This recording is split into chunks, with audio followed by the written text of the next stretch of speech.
Before you listen to this episode, a quick note, folks. I always curse and I forget to give you guys a warning. My guest today also curses, and I'm drinking some gin. We're going to do a fun little Frank reacts to tweets thing later, which there may or may not be some like slightly raunchy tweets in there. So if you have kids in the car, this is your warning.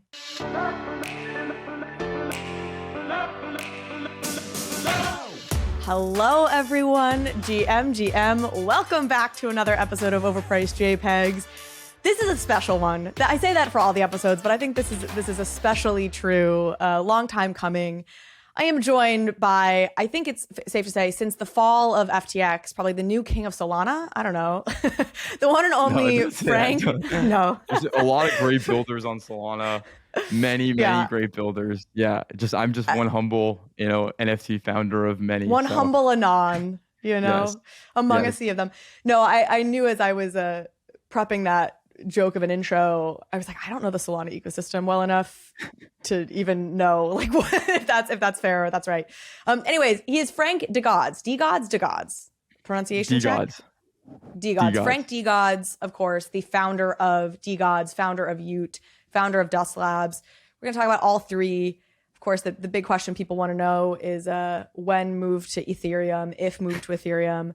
So we'll get into that quickly. But let me, but before we get into anything, I guess, we do need to hear a word from our a lovely sponsors. So I was about to get right into it, but then I remembered we need to talk about those folks need to get their say first. So let's get over to the sponsors and we'll bring you back. Go buy whatever the sponsors are shilling, guys. When it comes to NFTs, convenience often wins over security, despite scams being everywhere. Brands and artists have no other choice by complying with big marketplace terms and weak security because no good alternative exists, which is what prompted Ledger to fix the problems of NFTs themselves and launch Ledger Market. The Ledger Market provides an end-to-end secure NFT experience for brands, artists, and users, enabling true ownership and control over NFT assets, from minting to storing. Ledger Market secures NFT projects via Ledger Enterprise, keeping you protected from phishing attacks and scams. And the market directs users to Ledger Live, where they can transact with a contract directly, giving clear signing details instead of blind signing and praying. Don't trust, verify with clear signing from Ledger Market. Stay up to date on the latest drops and marketplace updates by following Ledger on Twitter and joining the Ledger Open Discord, which is linked in the show notes below. BUENO is the NFT toolkit you need to launch your digital collectible on the blockchain without coding. Every step of the NFT creation process, from generation to mint, all taken care of by the BUENO NFT toolkit. With BUENO, you can load up your art layers, reorder the layers, tinker with rarity, everything you need to make your NFT project a reality. BUENO even allows you to mint your tokens on the blockchain with zero code and offers advanced minting logic like linking allow lists, airdropping tokens, and on-chain royalty configuration. As a part of their launchpad, you'll get access to forums to run surveys, email collection, and build your pre-sale list to make sure you are hooked into your own community. BUENO is full of powerful tools you need to build the most expressive NFT project possible. So go to bueno.art and start building your own collections today. Right now, do people love you more or hate you more right now? I feel like you're one of those figures on Twitter that like any given day, it's one direction or the other. Yeah, I think there's a constant flux lately. So I think that, a lot of the people that don't like me right now, it just has to do with, I think it's across the board. Like, let's not even put me in the conversation. If you have bags that are down right now, I think for the most part, like people are just looking for someone to blame. And I'm happy to, take whatever blame that people want to ascribe on me or our projects. But in reality, it's hard to tell because sometimes you'll see I'll make a tweet and there will be a lot of negative replies. But in the grand scheme of things, it's tough to know because my holders, my Discord are always like, yo, Frank, why the fuck are you always, replying to all these goons on Twitter? We're the silent majority. Like, we support what you guys are doing. We just want to see this team win. And then on the other side, I think people have really interesting questions and concerns, but what I've noticed on crypto Twitter, and I just think Twitter broadly, there's just like a lot of conspiracy theories that have been put out about our team, and myself, the bigger and bigger we've gotten. And it's challenging to reply to them because I want to when I see misinformation, but I can't. Most of the time I'm learning I shouldn't because it just gives it more breathing room and more ammo. And the insidious thing about most conspiracy theories is like there's one small truth, but then they extrapolate it into this really big thing which becomes really challenging to respond to because you don't even know where to begin, with doing that. I know there's a lot of that revolving around like royalties, 0%, and then also with the VC stuff. And Occam's razor, I think, tends to apply here, where in reality, we are not as organized. The funniest tweet I saw about this, it's like somehow people believe that we're diabolical, evil villains that have planned everything to a T. And then on the other hand, they also believe that we're incompetent and have no idea what the fuck we're doing. And so it's a catch-22. It's hard to kind of understand it. I feel like the best approach at this point is just keep delivering for our projects and our holders and just let action speak more than anything. But yeah, it's fun. I'm learning to have fun with it for sure.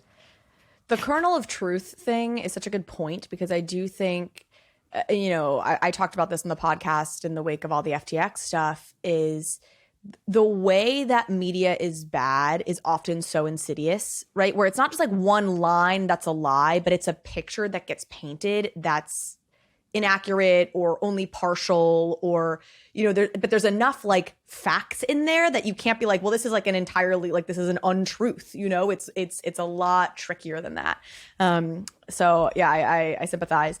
You said last week, I don't know, losing track of days here, that you were like, hey, I'm gonna hop on the podcast next week. That's how we got you.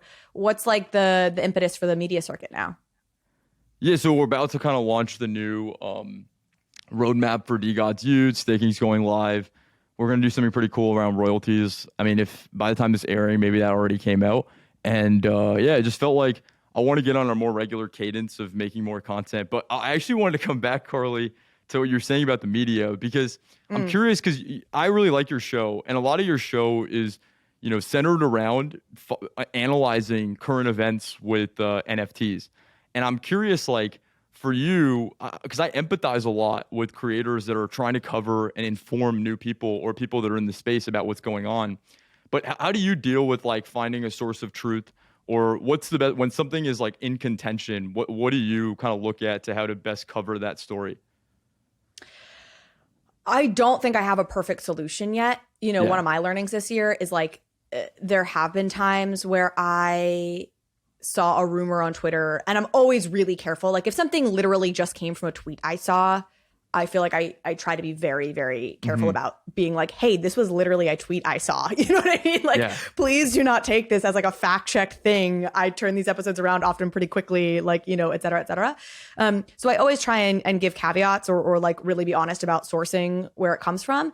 But even that, I think I want to do less of, because I've gotten sort of, I've gotten called out before, like, hey, this wasn't right. Like, where did you get this from? And I'm like, you know what? Yeah, it does feel bad to perpetuate something, especially if it's like FUD or negative, if you're not really sure that it's true. So it's like a learning process for me. Or like, the journalism question, like people will call me a journalist a lot. And I'm like, oh, wow. Like, I guess I am, like if you were going to bucket me somewhere, I guess that's where I'd put myself. But like, I don't have like a large institution behind me. Like, I'm like, I don't feel like I have the resources to take on the responsibility of a journalist. Like it's this massive institution. But as a builder in the space, I know I'm sure that they're just hustling just like everybody else, trying to grow, trying to get it bigger. It's lean. Like, and that's something that's interesting, right? I can only imagine, because in our bubble of Twitter, 100,000 followers or like a YouTube show is like the fucking Illuminati. And like people just assume that there's all these, so I can only imagine. I think the thing that, go for it. I was going to say, Bankless has a bigger team than I do too. And, Bankless is awesome and has been a great partner for me, but there is still that distinction of like, the bottom line is like, I really do try my best to be super honorable and super sourced about where things are coming from. And if it doesn't feel believable or if there's a question around it, like say it. What were you going to say? No, by the way, I think you do a great job at that. I love Carly, like there's this earnest approach that you take to like covering the NFT space. It's like this optimistic tilt on analyzing something. But a lot of people, and this is actually exactly what I was going to reference, a lot of people, when they see a piece of news, they have this default way of just looking at the way that it could break or the worst possible case scenario and like the worst intentions. But I think the thing that defines to me overpriced JPEGs is like the opposite, where you look at something, it might be like this weird piece of like generative art or whatever, but you have like the most positive way to cover it where it's like the best case scenario. And I often find like, Even back when I was in startups, that's like one of the best qualities for analyzing companies, startups, and even just like NFTs, because you really want to make money in the space, then you have to like have a certain level of like suspension of disbelief and like try to understand where this thing that is nobody really understands is going. And it requires that, I think, mindset. So I'm very happy for you and your listeners, because I think that's like the right approach. Honestly, for a lot of the people I know that made the most money over this bull market, they're the guys that are just aping into shit. They think it's cool. Like my roommate is the best example of this. He just really loved squiggles when they came out. He was like, bro, Frank, check out this, like, dude, look at these generative art. It's like, you show me this pamphlet. You just show me. He was just like hyped about it. And he was like hyped about Clone X when it came out. And he was like hyped about Loot when it came out. And that guy just printed, you know what I mean, in the fucking bull run. And that is something that I think is lacking so Hopefully deeply. I don't know how it is on profits. ETH, but on Sol, it's like just dark right now. And people are just looking for every reason why something is bad. And I don't think that anybody wins in that scenario. So, yeah. Oh, it's dark on ETH, for sure. I mean, it's dark everywhere right now, man. Go, I'm drinking. I'm like, I like never drink during podcasts. Go. I think Frank will be a fun guest to drink. If I drink exactly. while he's on the pod. Like it's been a rough day, rough week, all the things. Yeah, I mean, I think I've worked with a lot of entrepreneurs. Like I started my out of college at a hedge fund, but then like very quickly, I was early on Yang's presidential campaign, and then I've been kind of at startups for the rest of my life. And I don't know exactly what your journey has been, but like I think what you learn quickly working with entrepreneurs is like you have to be glass half full, to like take a product from nothing to like conception. I'm sure you're learning this at a minimum in what you're doing. Like, you have to have sort of a delusional belief that things can work out or that you can achieve something. And I just, so anyway, that I take that approach to the industry writ large, trying not to be delusionally so, right? Like trying to be like, look, this is crap, or like, again, I have yet to have a sponsor on the podcast who's like a rugger, because you have to also like look honestly at things. But you just like, we're never going to get anywhere if we only see the negative sides of things. What have been the biggest learnings? Your project is so much experimentation, and like, we tried some shit, we learned some new shit. What have been your biggest learnings a year on, or wherever you guys are? Yeah, I think the best way to summarize it is when there's this concept that I learned from Apple. Like I was watching, there's a guy named Tony Fadell who talks a lot about, he was there through the iPod, and then like, obviously all the big launches for Apple on the product side. And he has this thing that they say they always do called like building from the press statement, like building and backwards from the press statement. And so it's this idea of, hey, we want to launch headphones. Instead of the engineers coming up and saying like, hey, this is all the cool technology that we can do, they start out by writing the press statement that they believe will blow people's minds. And so then they go write the press statement, and then they backwards engineer from what they want to deliver to the end consumer. From there. So then they know that what they're building, consumers are going to want. And on top of that is just going to be something that everyone can be excited about, because visualizing that keynote and visualizing that press statement is way more exciting for people to build towards than just some arbitrary piece of technology. And so I take that to NFTs and I say, we always build backwards from the tweet. Because if you think about it, at the end of the day, everything is like, everything that we launch is going to come out from a tweet, right? Maybe a few tweets, maybe it's a thread. But I think the fun way to look at it is, hey, what can we do? What can we tweet and build that would just break the internet and go crazy? And how can we just keep building more shots on goal for us to continue to break the internet and do it in a way that also rewards holders? And all of that is encapsulated in the tweet. Because I could go out and say that we're going to go plant 1 million trees, right? But the holders aren't going to be excited about that. And so it's probably not a good idea, although people might be excited or might, give me some flowers or whatever it is on Twitter.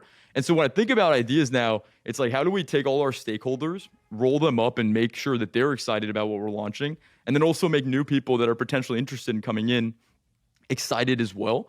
And so that's been the biggest learning lesson, because we've launched so many things that have been duds that nobody really remembers anymore by the nature of them being duds.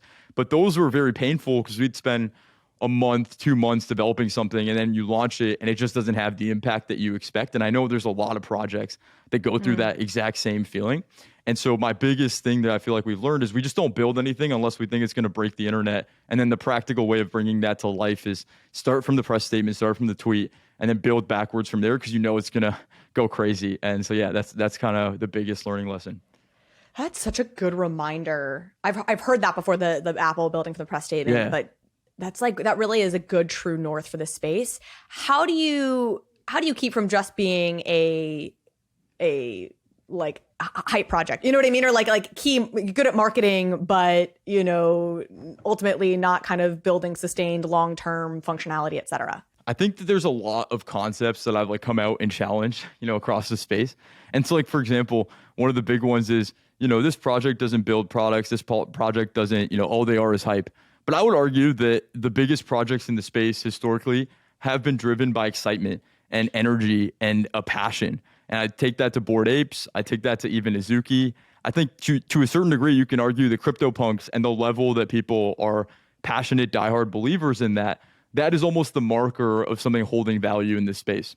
And so when I think about when people label us as a hype project, for me personally, I don't think there's any utility that any NFT project could provide that's greater than two things. One, like the number fucking going up, right? Like if the fucking value of the NFT goes up, that's probably for, I'd say 80 to 90% of the space, the marker of what is good utility. And the second one that I think is important is how do we create superpowers for our holders? And that doesn't necessarily need to be on-chain technology. I look at people in our community that have made best friends, through meeting people in the community, have found a new social circle or group. And I look at that as probably one of the most underrated utilities in the entire space because people meme the fuck out of it to oblivion, like IRL, Web3 IRL. But when you really look at it, we're going into a world on the internet where things are increasingly isolated. People are increasingly isolated. Forget about crypto and NFTs. People are spending more time on the internet and meeting less people. When you look at in real life, and when you look at NFTs, it's this magical thing where we have a bunch of grown-ass adults that are honestly pretty cool for the most part. If you're into NFTs, I think there's a level of nerdy but kind of cool that exists there. And people are just passionate about it. People have fun talking about it. It's like a new thing for people to talk about in the same way people talk about sports or politics or collectibles. And so for us, I believe hype is actually a really important factor in the overall equation. And I think hype has a lot of different meanings. But to me, what it really looks like is how can we create shared experiences for people in our community that they're never going to forget? And shared is the key word. Every word in that sentence is a key word. But shared is, how do you create something that just makes people so fucking, like, they'll never forget it. They'll never forget the people they experience that with. And I think our marker of success as a project will continue to be like just giving our holders shit that they're going to tell their fucking grandkids about of how exciting it was. And I think that's a big part of the energy that we're trying to bring. So I have no problem with the hype label. I actually just think that our goal is to continue to build more excitement, more passionate, diehard people that all want to meet each other, want to get to know each other, and just want to be a part of this community because I don't think they're going to be able to find it anywhere else. So yeah, that's my thoughts around the hype stuff. Yeah. Yeah, I think a lot of projects could say that, and I would be like, okay. And I think you guys have done it exceptionally well. We talked before you hopped on here, like I had written a Substack newsletter. I think it was called like Swagger of DeGods or DeGods or whatever it was. I haven't seen the Substack. I watched the clip on the. Oh no way! I gotta read the Substack. That's awesome. Okay, I'll send you the link. And for anybody who missed it, right? I know you had seen the clip about it, but like my kind of like headline of it, and this was back when I think you guys first announced Utes and you did the like kind of application process for Utes, which was sort of novel at the time, et cetera. And I was like, okay, help me understand this. K-Money, I'm in a group chat that K-Money's in, and he was like so hyped on you guys. He's like, this is it, like this project. And I was like, what is it about this project that is like getting all of this? And I understood. I was like, all right, cool. They've done some interesting things. Like you had the paper-handed bitch hack tax stuff. And like, I'm like, but other projects there are other people who experiment and it like is into a vacuum, Mm-hmm. And I heard you on Proof and I was like, shit, I think this really comes down to like, there's this swagger and there's this sort of like, and the comparison I made was there's a famous story about Kanye West where he was like really early in his career. He hadn't really made it yet, but he was hanging out with Dave Chappelle. Somebody calls Kanye and he's like, nah, man, like I can't hang out right now. Like I'm watching never before seen episodes of the Chappelle show. Why? Because I'm Kanye West. Like, and my life is dope and I do dope shit. Like, click. And Dave, of course, tells the story and it's much funnier than when I tell it. But I was like, that's sort of the essence of this. Is there's this vibe of like, because my life is dope and I do dope shit. Click. That like you guys kind of bring that people want to be a part of. Reactions to that? I'll extrapolate on this because I think a lot of people think that it's this mistake or this fluke, but I would argue that it's been a pretty systematic process throughout the, it has been, and it will continue to be. And I'll explain exactly the mechanics. So for me, I come from like a growth engineering background, and I've always been obsessed with, wherever industry I worked in, specifically B2B, business to business. It didn't just matter about how many clicks you got on something. It mattered about the quality of the clicks. It mattered about the specific people that would click and convert onto whatever the product is. And so for DeGods, there's just never been a point where we've done like marketing that would bring people in that wouldn't, that we wouldn't want in the club or in the community. And so even back to the first day when we launched, it was just off of a Twitter thread. There's no like promotion or paid marketing. It was just a Twitter thread explaining this idea of the paper hand bitch tax. And even the paper hand bitch tax when we started out, I think the kind of person that has consistently been attracted to DeGods and Utes are people that are more interested in the meta of like NFTs and what does this all mean? Because we're always challenging that norm, right? And so paper hand bitch tax, the idea is like, why can't we just tax paper hands? Like, fuck it, right? Like 33.3%. And then we go buy a basketball team. We launch a token that's like modeled after the Bitcoin tokenomics. And then like we're doing the second collection, but instead of doing a derivative collection, let's just make it like a whole new IP. Fuck it. And then on top of that, let's make everyone apply to get into the community and make that a really fun process, as much as we could make it a fun process. And so I think our entire history has just been defined by things that always just challenge whatever the status quo of NFTs are, but like in a practical, logical way. So for Utes, for example, I noticed that there is just like this arbitrary rarity. Because when we made DeGods, I remember everyone uses the exact same like GitHub library to generate their fucking NFTs. It says hash flips. And in there, you just set parameters on all the different, on all the different traits, and you're just arbitrarily deciding the rarity. And so obviously most people make a spreadsheet and they'll just go down the list and be like, oh yeah, crown rare, duh. And then it's like, okay, t-shirt common, duh.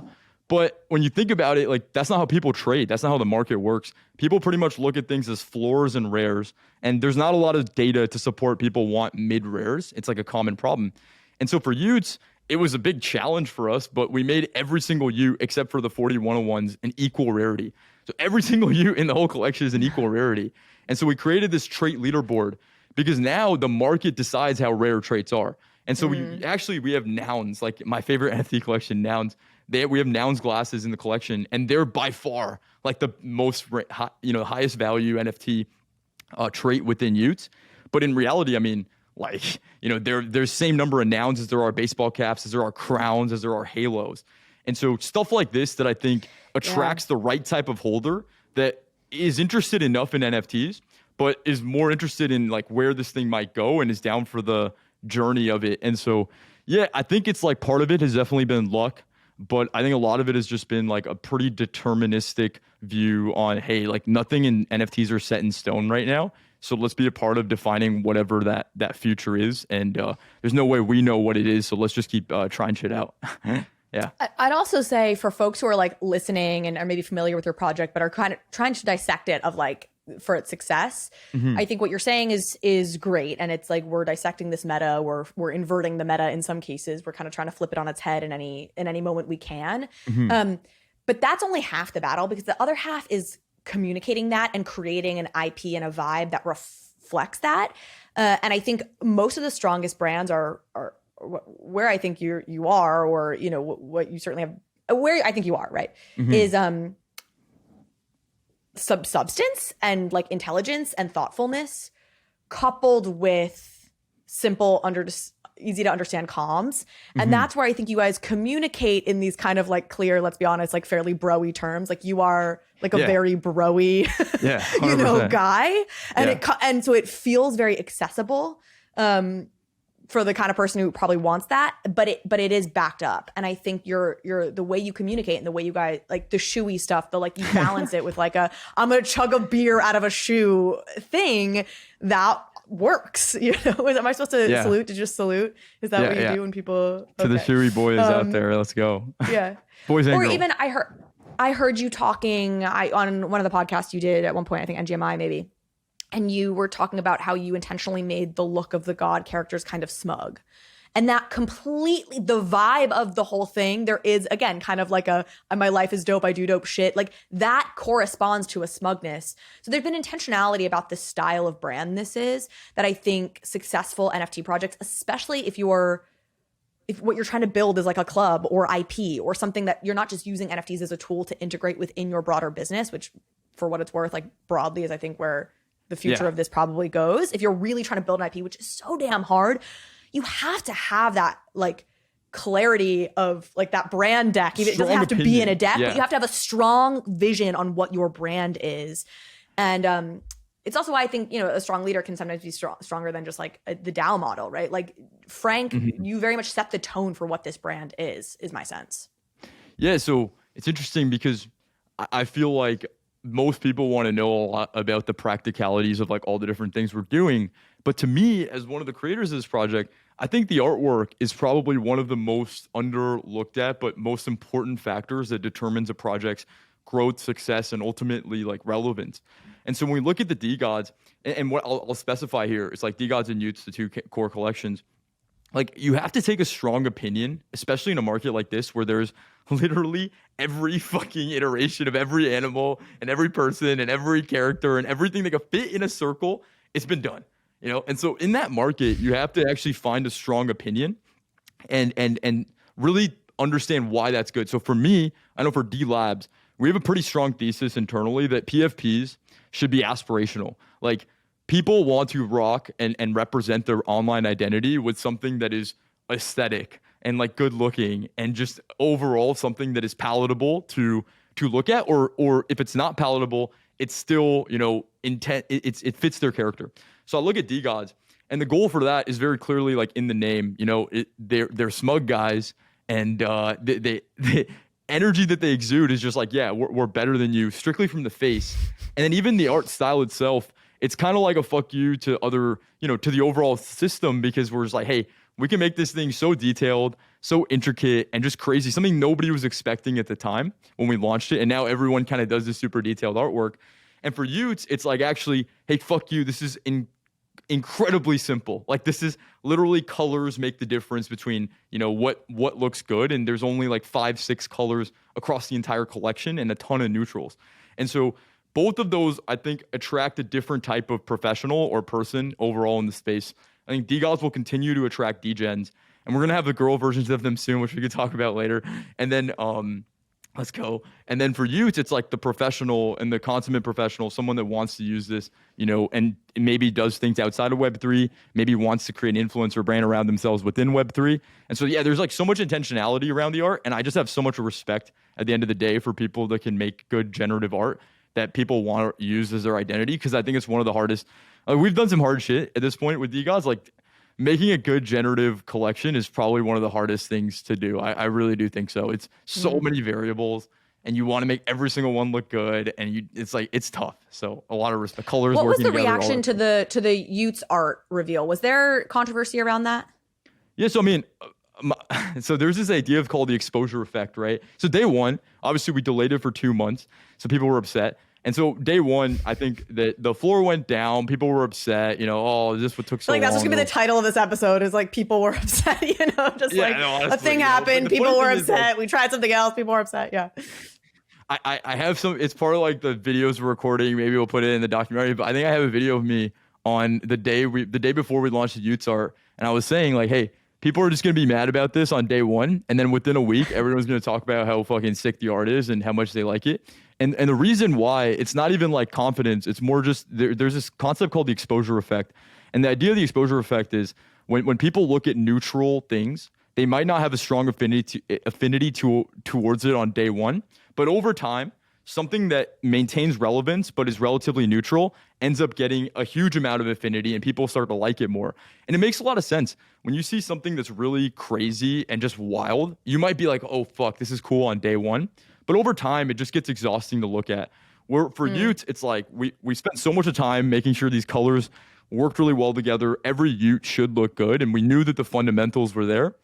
And so it's just a matter of time before people start to appreciate a break from all the crazy NFT art that's out there with all kinds of wild shit happening. And now you get this minimal, simple, but still detailed when you look into it. Lots of story behind all the different traits. It's something that it's a bet that we want to make on the long term, is that, that for Utes, minimalism is something that's actually really hard to pull off when you're talking about a 15,000 generative collection. Like think about all the large size collections that are out there. they're all crazy because that's the only way to make a difference between all the different characters. But then that just leads to an abundance of just undesirable iterations of that NFT. And so making a 15,000 collection that's still, clean, I think is not going to be easy for other people to reproduce. And that's what took so much time around it. Yeah.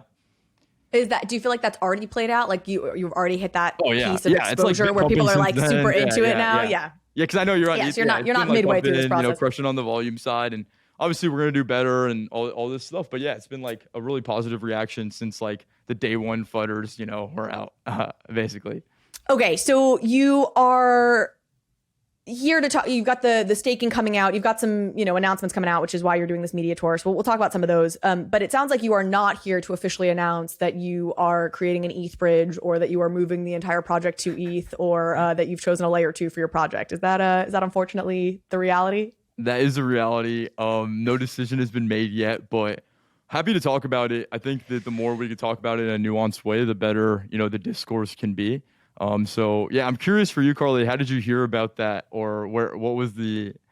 I don't know, everywhere. I think I saw a tweet from you about it first. Mm-hmm. Yeah, so I'll give context. So when you were on Proof, did you say I think you said you were going to launch your next project on ETH because you guys were kind of outgrowing Solana. So that was the first time I heard that back. And then I've been saying it for months, about honestly. So for me, I've been saying it for like 5-6 months at this point. But so the context, and I'll tell the story from my perspective. So what happened is, the day one of the FTX thing, Solana went down like 30-something% in a day. And I woke up, a little bit after that happened. And both DeGods and Ute's holders chats were just spamming the word like ETH over and over and over again. Because it's like Solana was dumping compared to everything in the market. So it was maybe a joke, maybe not. And so I just go on Twitter, as I am a humble servant to my community. I go on Twitter and I tweet something along the lines of, should we bridge to ETH, ? That's all I did, right? That's how it started. And basically like every person on Solana took their shot at dunking on me, for saying that and just calling me a coward and saying, how could you leave at the Pico bottom? But by the way, mind you, Solana was at like $24, $25 at that time. So it wasn't the fifth. It wasn't the fucking Pico Isn't that 12 bottom, guys, now? But, yeah, 11. But, more pain to come, it turns out. Yeah, whenever this comes out, maybe it's back to, $15. Let's fucking go. But as long as we don't go to single digits. But no, so I made the tweet.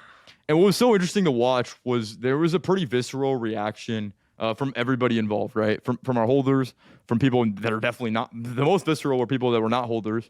And a lot of people had a lot of opinions, basically, on what we should do as a community and as a business. And that was pretty interesting to watch because, to me, I think the simple argument to make, and I'll make both sides of the argument here, the simple argument to make of why it makes sense to move to ETH, on any given week for the last 2.5 months, combined between DeGods, Utes, and Tubes are 3 kind of collections on Solana, which are basically like the top 3 collections, like all 3 of them are the top 3 collections on Sol.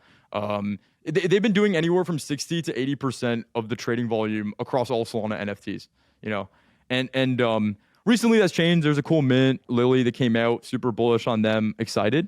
But there's this like argument that we make internally, which is like, what should our goal be? To get to 90% like of Solana NFT trading volume, you know what I mean? Like, it's a ridiculous kind of like position for us to be in.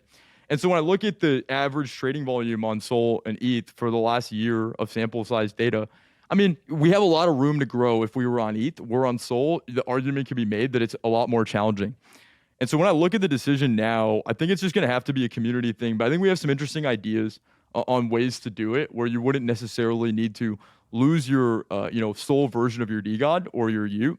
But, we would lock them up.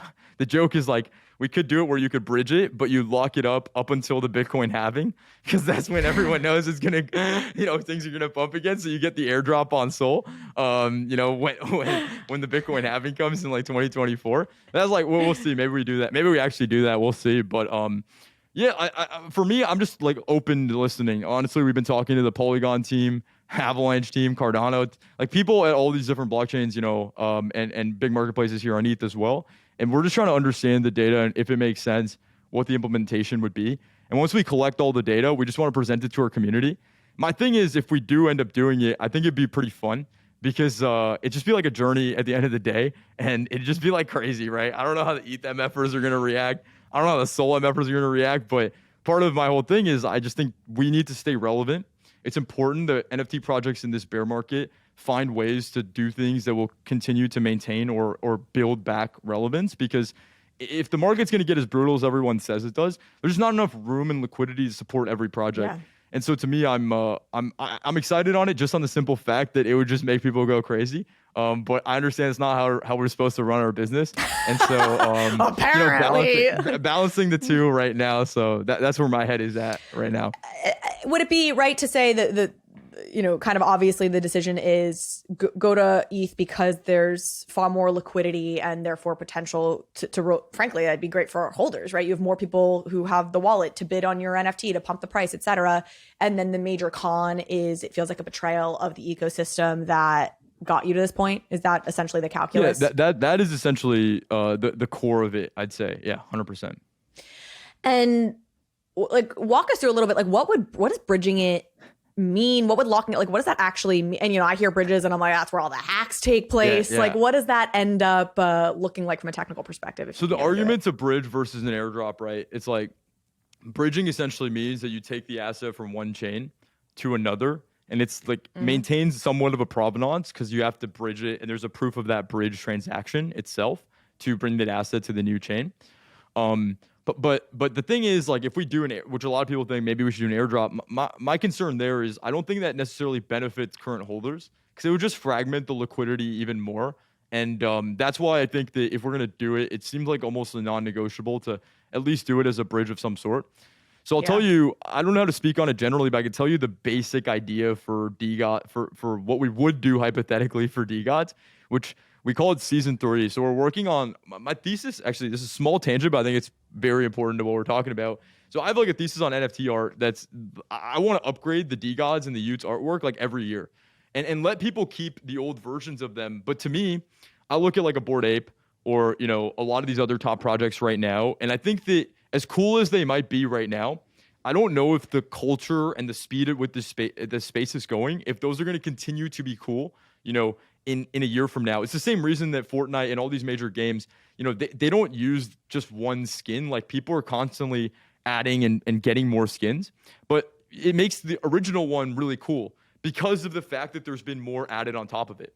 And so our thesis around the artwork is, hey, like every year we should make a new edition of the DeGods artwork and the Utes artwork, because why not? It's a great thing for the holders, and like they can still keep the older versions if they like them and swap between them. And so we're working on DeGods, what we call DeGods Season 3. And the idea there is we want to make a guy and a girl version of every single DeGod, but have people be able to swap between them. And we want to do a new art style again. So we did the Dead Gods, which are way more punk and like intense and just like, brutal, which was something that excited us as just something that was different. But now I think we want to make something that's more human and more clean and just more fun in a degen way.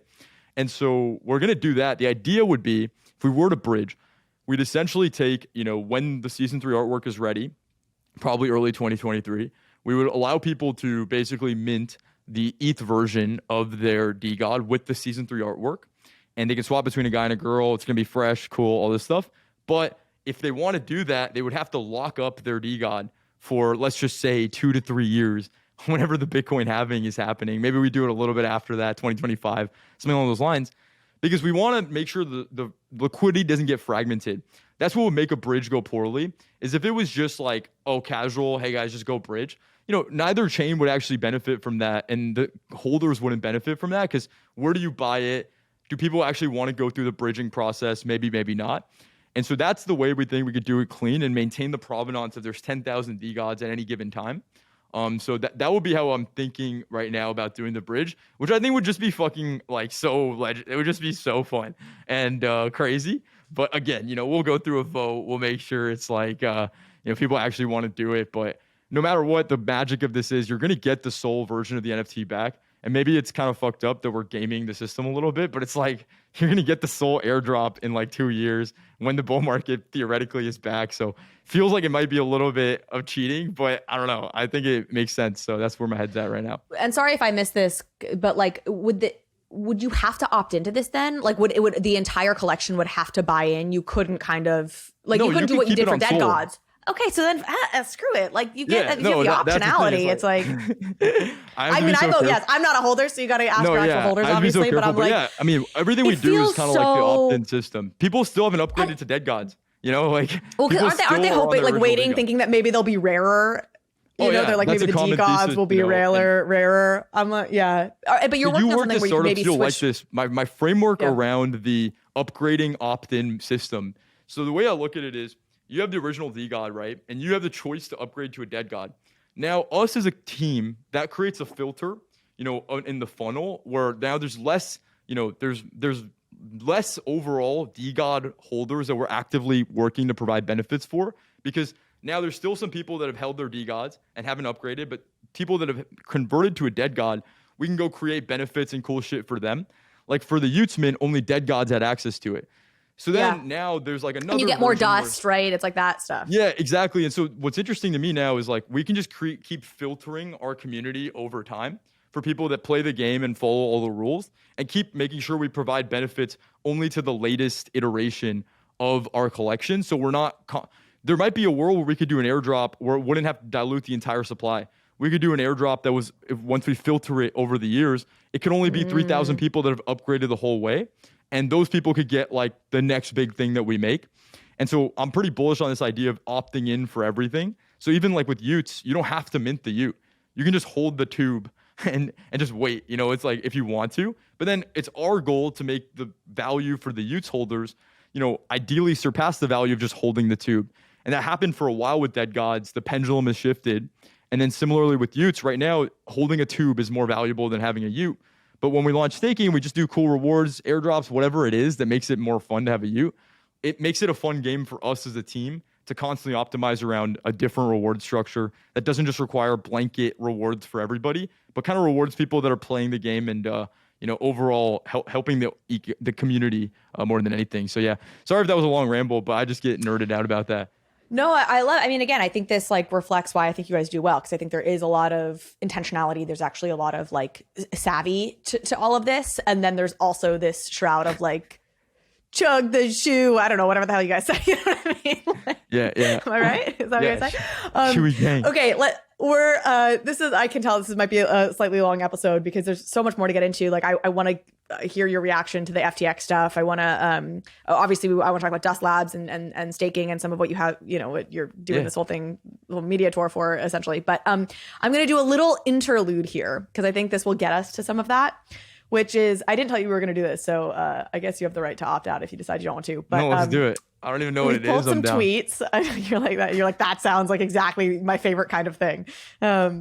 So I have some tweets that I've pulled. I'm going to share them with you. We'll pop it up on the screen on YouTube. For the people on audio, I'll explain the tweet. And I just want to get your reaction and we'll start riffing on things. Okay, so this is a tweet Solana token by... is dead.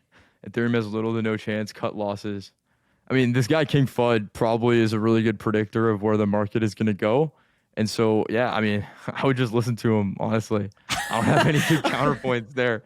He speaks with such finality. I'm, you know, predisposed to believe him. It's short, to the point, cut losses.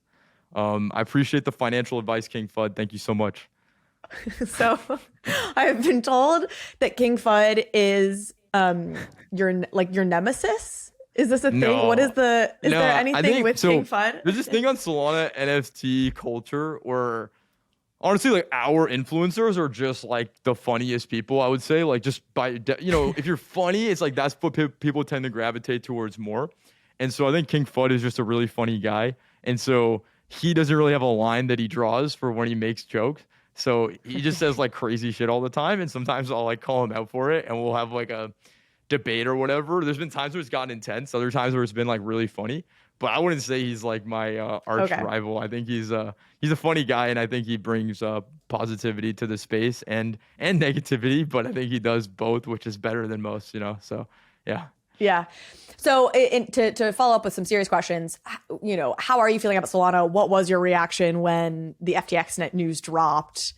Does Solana survive? So for me, I will say, and maybe everyone is like has a crystal ball and like knew this was coming. So, you know, it's just me that missed the memo. But I will say part of my bull thesis on Solana was this idea that FTX would kind of prioritize it, and FTX could get bigger and create some kind of bullish integrations on the central exchange layer, because it kind of makes sense. Like for execution, on-chain execution, if they wanted to move to that as a central exchange, then they could do that theoretically with Solana with such cheap fees. So that was like a part of my bull thesis on like the overall expansion of Sol. Obviously, that's no longer the case, and probably should never have been a bull thesis in the first place. I think there's a lot to love about Sol in terms of the community is pretty next level. Like I've spent a lot of time on the ETH side of things at this point, and I will say the engagement and the level of just like real people that actually just give a shit on Sol is pretty insane and really strong. And that's why, the DeGods and the youth community are so strong. It's like strictly thanks to the Solana NFT ecosystem. But I don't know. My where I'm at right now is I just don't know. I'm not like bullish on Sol any more than I'm bullish on ETH or any other cryptocurrency at this point, because I think there's just too much lack of clarity at this point of where the overall space is going to go. Like, with regulation, with whether or not we're going to have the KYC to buy NFTs, like all these different crazy kind of things that are coming up right now, that if this is a sustained bear market, there's going to be a lot of shifts in the industry. And I don't see like the positions of a lot of this stuff moving. It's like whatever the rank of Solana is in market cap, wherever its price is at, like, is it going to fucking go crazy soon? Maybe, probably not though. So I'm kind of at that place right now when it comes to Sol, but I have a lot of love for all the people on Solana. Like that's my favorite part, not the network, not the cheap gas. It's like the people are actually pretty sick. Yeah, I mean, it's totally rattling. Do you feel like it rattled? I guess it rattled the Solana ecosystem even more than it did the ETH ecosystem. Yeah, it's just rattling because the level of fraud, I guess, that's happening here, and the real like people say the word contagion, but I'll try to contextualize it for people that don't, realize the implications as much. It's just like a lot of people had money, a lot of projects had money in FTX bank accounts, and we're just gonna and then not only that, but then other people were like lending out to FTX, borrowing, and so the idea of the contagion, what it really means for the market is there's gonna be a lot of forced selling on the market, which is like in long term, that's a good thing, right? Because you're flushing out the leverage, which allows it to naturally go up. But the forced selling can be typically more brutal than whatever the quote unquote fair value of the asset is. And it can, the painful part of FTX and all the stuff happening right now is that the contagion could take months to unwind. It could take a year. And so these like mass forced selling events, it could be behind us, and we could just like range here or whatever, but it could also be a lot more looming in the future. And so what that creates is this uncertainty, and it's pretty difficult for things to like perform really well, right, at a mass scale when there's a lot of uncertainty at the institution level. So that's where I'm at right now. And at the regulatory level, and I think he did so much damage. It's not like the reputation of crypto was like already sterling, and then I think he's really done additional damage to the crypto reputation in the mainstream, which will, almost certainly like set us back, which is dumb. Did you know him? Like, had you met him? No, not at all. Do you go to conferences or no? Because you stay anon. No, I go to conferences. When I go to like DeGods events, I just don't wear the mask. I just wear sunglasses and like it's fine. So do people know? Like it must be. Yeah, you don't care about staying anon. For me, I think like we talked about this before the thing started. The biggest reason I like being anonymous is it just makes it easier for me to manage all this shit. Because like if people were using my real name on Twitter and the people are adding me, mentioning me 24/7 all day for the last 397 days in a row at this point. And so for me, it's like nice to just go on Twitter and people are referencing Frank and they're saying crazy good things or bad things. There's this level of detachment that I really like. I wouldn't mind doxing. It's not like something that I cared that much about. Like I don't mind it, but I think it's more fun for the community when it's like anonymous. It's kind of like a meme. Frank is a meme, and Frank is ultimately like a character, right? Like there's a lot of elements of me that are in Frank, but Frank is the more confident version of me. Just in the same way, I think that a lot of people are playing a character on crypto Twitter. It's Sasha Fierce. Yeah. What's Sasha Fierce? What is that? Beyonce's alter ego, like Beyonce, the character, the person that Beyonce says she is on stage, she named Sasha Fierce because she's like, I'm actually a very private, shy person in my real life, and then I get out on stage and I'm Sasha Fierce. So it's like it's Beyonce's alter ego. Yeah, no, I say like Hannah Montana often when people ask. So that's overall like at events and stuff. I mean, when I go, I'll just meet like if I'm not projecting, because if I wear a mask to an event, it's actually more of a telegraph of like, yo, just this guy's fucking Frank or this guy's sus or whatever it is. So I just go with like sunglasses. If I meet somebody, you know, ideally I don't take a picture, but it's been pretty good faith so far. Mm-hmm. And so I think, I'm not stressing about it, but it's kind of fun. It's like it's definitely kind of fun for sure. Okay, next tweet. NFTs aren't dead. NFT influencers are just brain dead. I mean, agreed. I think that there's a lot of smart NFT influencers, but I don't think that they're the ones that people pay attention to the most for sure. So my favorite types of NFT influencers are the ones that, they'll make a really detailed thread about a project, or they'll explain why they're super excited about something, or they'll just like help contextualize some shit or whatever. I think the ones that are the worst are the people that just call everything a rug, the people that just call everything just like bad and are just super negative all the time. Because I think that they don't realize the amount of impact that they have, because we are in such a small social bubble. Yeah. And so, like NFT influencers are, I mean, they're it's a dying breed for sure, you know? So we'll see what happens. We'll see who sticks around. How do you feel about being an influencer? Do you like, is that like, how do you identify with that? It's kind of fun. I mean, like, honestly, I just come from a place where I worked on a lot of different things before this, both growth related. I used to want to make movies and a lot of different shit, you know, started a few businesses, etc. And I have a deep respect for all the times that when I would make something, like nobody would give a shit and like nobody would care. And it would just be by default, get like 5 views, or, you know, 5 people would try out the website that I made or whatever it is.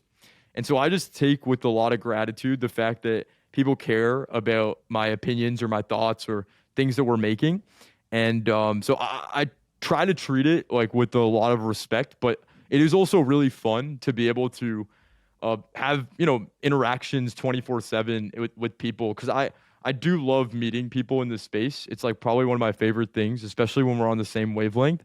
And that is the best part, is it gets really easy to meet really cool people and just, like make new friends. That's my favorite part. The worst part is people just caring so much about like, or just people just digging too deeply into something when in reality it's like 2 a.m. and I'm just tweeting some dumb shit. And then they're just, yeah. What about you?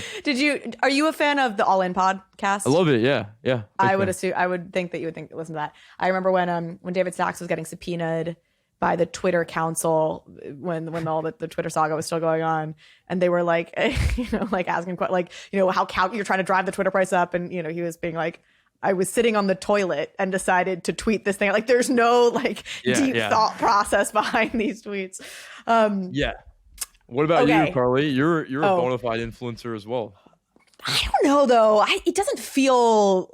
I think that's actually the thing that going back to your earlier question about like sourcing things and when I've had these moments of learning, it's like when people have tweeted at me being like, wait, you said this thing, and like being reminded like, oh my God, people actually listen to this. You know what I mean? Like, I think you have a very high quality audience, right? Because even if the numbers aren't crazy, my thing is like, because I've gone down the rabbit hole because I'm just obsessed with everything NFT related. It's like the Overpriced JPEG show, the topics that you guys cover, the comments, it's like you have a very high ratio of people that really care and are good contributors to overall Web3 to the overall view count, where you see a lot of influencers in the space have crazy numbers, but don't really have any notable people that they can network with or just like interesting followers or people that engage with their content. Because the way that they got big was from like retweet giveaways or just like random promos and stuff. So they have a huge follower count, but it doesn't really reflect the quality of their following. And so, that's like something I think you do really well. I really appreciate that. And I think like, shout out to the Overpriced JPEGs audience. I think that's true. Like, it's a smart audience. Like, we don't do the like open mouth, this is going to flip 100x. Like, and I like have never done that because I was like, I can't sustain that. I am not a good day trader. So like, I can't do that anyway. Wouldn't that be hilarious? We got to get that. Oh my God. Like, this is going 100x. So, as a result of that, I do feel really lucky in terms of the people who listen to it. I get overwhelmingly positive. It's overwhelmingly positive, which, you know, I feel lucky for. But yeah, but then when somebody does call me out because they're like, oh, you said something negative and like you weren't really sure it was true. I'm like, oh yeah, that does feel bad. I don't mind being negative if it's warranted, but if it was, again, like I saw a tweet rumor and I like kind of helped to perpetuate it, even if I clarify like it was just from a tweet, it still feels bad. Totally. And it's just tough. I have a lot of empathy for that. And yeah, man. Do you feel like the positivity is pretty numbing at this point? Because I know like with you just make really good stuff and people must just say that all the time. And I'm in a similar place where negative stuff can impact you more because like the positive stuff, even if you appreciate it, it's just, you know, I don't have that muscle in my brain to be like, oh yeah, I'm so fucking great or whatever it is. Oh, we're also wired as humans to like more focus on the negative and to like see threats, you know, because like it reads as like a threat response, I'm sure, in some sort of like evolutionary way. For sure. I mean, I think I'm pretty sure you feel this way too. Like I am so grateful when somebody says they like the show or they listen to the show, like like it does hit you. You're like, oh my God. Like, again, like I feel so grateful and almost like, how will I ever repay you, you know, for like having given me the gift of like liking this.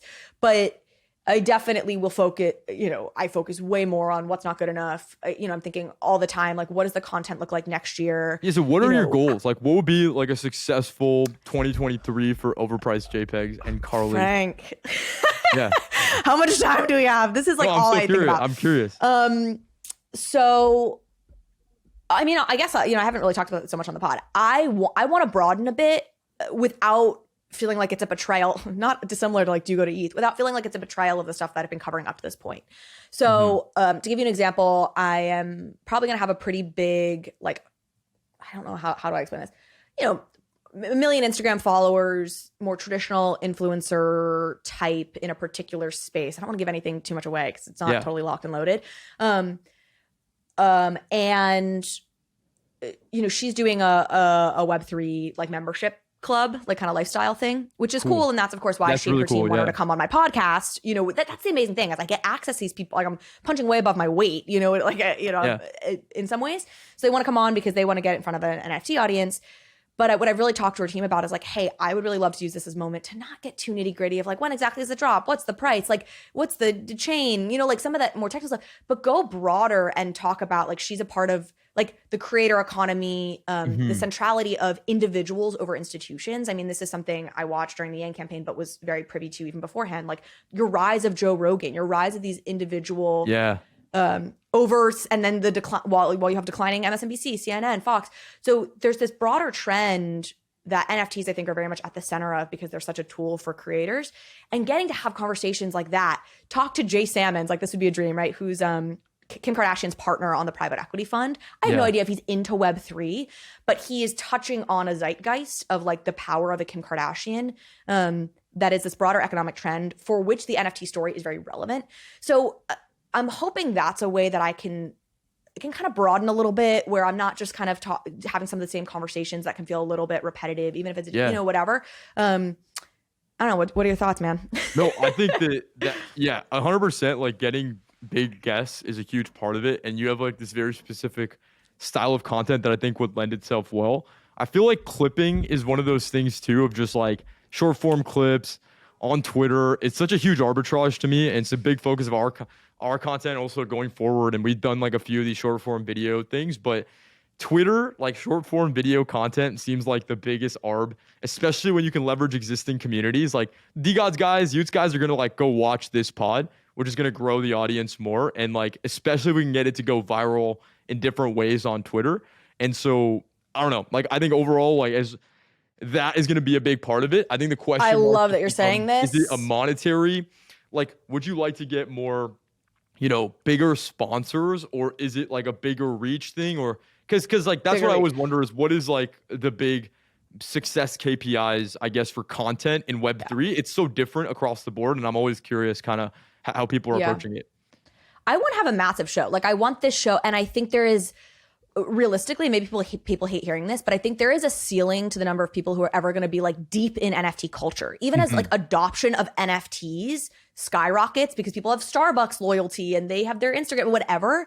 that doesn't necessarily translate into like, I care about the, you know, Frank Schillen villain drama, or like I care about the Art Gobblers saga 100%. Or, you know, kind of like and so I, you know, that's what I am thinking about, is like, how can I like represent this community, this culture, but reach a lot of people. And you know, I'm really passionate about where I think people are misrepresented or misunderstood. Mm-hmm. It's something that I've always kind of like, there's sort of an underdog thing to it. There's sort of a, like, you know, the characters that I always felt the most maybe passionate about or compassion for, like Snape from Harry Potter, or like Elphaba from Wicked, if you know that show, which are like characters that, because they're like ugly or weird or whatever, like kind of vilified and but like are actually like have really good hearts or whatever. And ironically, because I think NFTs are something that are really misunderstood. I saw this on the Yang campaign. Yang was completely misunderstood oftentimes by the press. I had instances where I was personally lied about in stories where I'm like, what the hell is going on? Like, this is literally just not true, and you didn't fact check it. And like, when I think about what gets me really riled up and passionate, it's feeling like I can correct a narrative. I can bring justice to a narrative that was false. And funny enough, like there's part of that in my love for crypto and love for NFTs. But it's also when I think broadly about like the impact I want to have on the world, getting to do that more and like have people feel like they were heard or something that they care about was understood better is where I would like to be. One of the skill sets that I think you've uniquely accumulated over the last year that is going to be huge for mass adoption is there needs to be certain historians and anthropologists of the space that were there and vividly remember and articulated well all the things that were happening over this period of time. Because maybe a lot of people leave, maybe new people come in. But there is this through line to the progression of like the overall NFT culture that I feel like you're just in a good position to help bring new people in by clearly and simply contextualizing any any prehistory or historic information, but like contextualizing that to the new exciting things that are coming out. And I feel like that's just a very interesting niche that I've always felt is so important to the space, because people just take for granted all the insane amount of shit that has just happened over the last year. Like I was in a Twitter Spaces yesterday and I was joking because someone brought up, we called it reminiscing about the bull market at 2 a.m. And, I saw your like rugging clip about this being like, we have gotten way too loose with what we call a rug, which of course totally right about. That's a whole different thing. But one part of it was, we were just talking about crazy moments and someone brought up how like, Doge Elon Mars or whatever. And he talked about how Vitalik like dumped, the supply. And I basically like walked people through the entire story of everything that happened of like Shiba and then like Vitalik and then Vitalik dumping his fucking tokens and then sending it. Do you remember when he sent it to fucking that Indian charity? Yes. And then like the charity held that shit like crazy. There's so many crazy stories that seem like it seems like it's almost determined to be misinterpreted or even made larger than it was or whatever. And having like trusted historians in this space to me is actually one of the most important forms of content that will end up becoming a big piece of how people get on, because nobody likes to feel like they're behind. Nobody likes to feel they don't like get the inside joke. They don't know. Exactly. Yeah. Maria Bajwa, I don't know if you know Maria Bajwa, amazing. She's a partner at Sound Ventures, which is Ashton Kutcher and Guy Osiris venture fund. And she's been on the Ape DAO, whatever, and ENS DAO, blah, blah. We were going to do something like that. I think because she's been in this space since 2016. She's like, I just want to like come on and tell all the stories that about like, even pre this new class of entrants that you and I are both a part of, like tell the stories of 2017. Like, and I was like, I love it. So I'm into it. Okay. Back to enough about me. We may even cut that. I'm like, always like, why would anybody care? No, here is it's great. Another tweet. Oh, I'm excited. In case we do keep it, here's what I'll say. I love your Twitter advice. I think you're 100% right. If you like post Twitter isn't thought of as a video platform, but when you post like, especially like a selfie video, like that's always stuff that does so much better. If I promote an episode by like hopping on a selfie video to be like, hey, this is why you should listen to it, so much better than just like a simple tweet. And it seems like under Elon that will only increasingly be true. He's like, bring Vine back. Like he seems to want to invest for creators, and I think video will probably be part of that. They brought fucking Periscope low-key back today, not officially for everybody, but for the World Cup. They're streaming the first 3 minutes of the game and like the pre-build up to the game on like the same UI UX of Periscope. So, I mean, I'm looking at the tweet right now. I don't really have much to say on like Trump of it all, but I could just speak on Elon and Twitter like overall. Okay, Okay, that's what we'll do. Yeah. That's what this is a forcing function for. But to give folks, I mean, the tweet I sent him was the like Elon Musk tweet today, and there's a reason I picked this one. I'll give my thoughts on it. Shu. It's the like Donald Trump as like, I don't know, a monk or a priest or something, and then like a woman, you know, scantily clad with Twitter on her butt, and it's obviously him like trying to resist the temptation. And then Elon's caption is, "Lead us not into temptation." Obviously, he's been kind of trolling Trump about whether or not he's going to end up coming back to Twitter now that he's allowed back on versus staying at Truth. So yeah, what are your Elon thoughts? Let me give one more framing to this because I'm curious to hear your thoughts. Maybe you've talked about Elon before. I wouldn't be shocked. I think I realized after he's in your Twitter like cover photo. But I feel like you're a really you're a person I want to get your perspective on, because on the one hand, again, I feel like you are like the prime Elon audience, right? Like bro into tech, like total kind of Elon thing. But I also feel like I just could see you having an interesting, like a surprise take on Elon, like also being kind of like moderate on him, or anyway. So I want to know what the truth is. So I think what people don't understand right now is that regardless of how you feel about where Twitter is today versus a week or two ago about the employees and all that stuff, we're like getting an education that we have never like experienced in our lifetime before, which is, you know, the world's richest guy that's built a few, like whatever you might feel about him, built a few successful fucking businesses so far, who bought Twitter for $44 billion and then now took it private, has now laid off like 80% of the staff.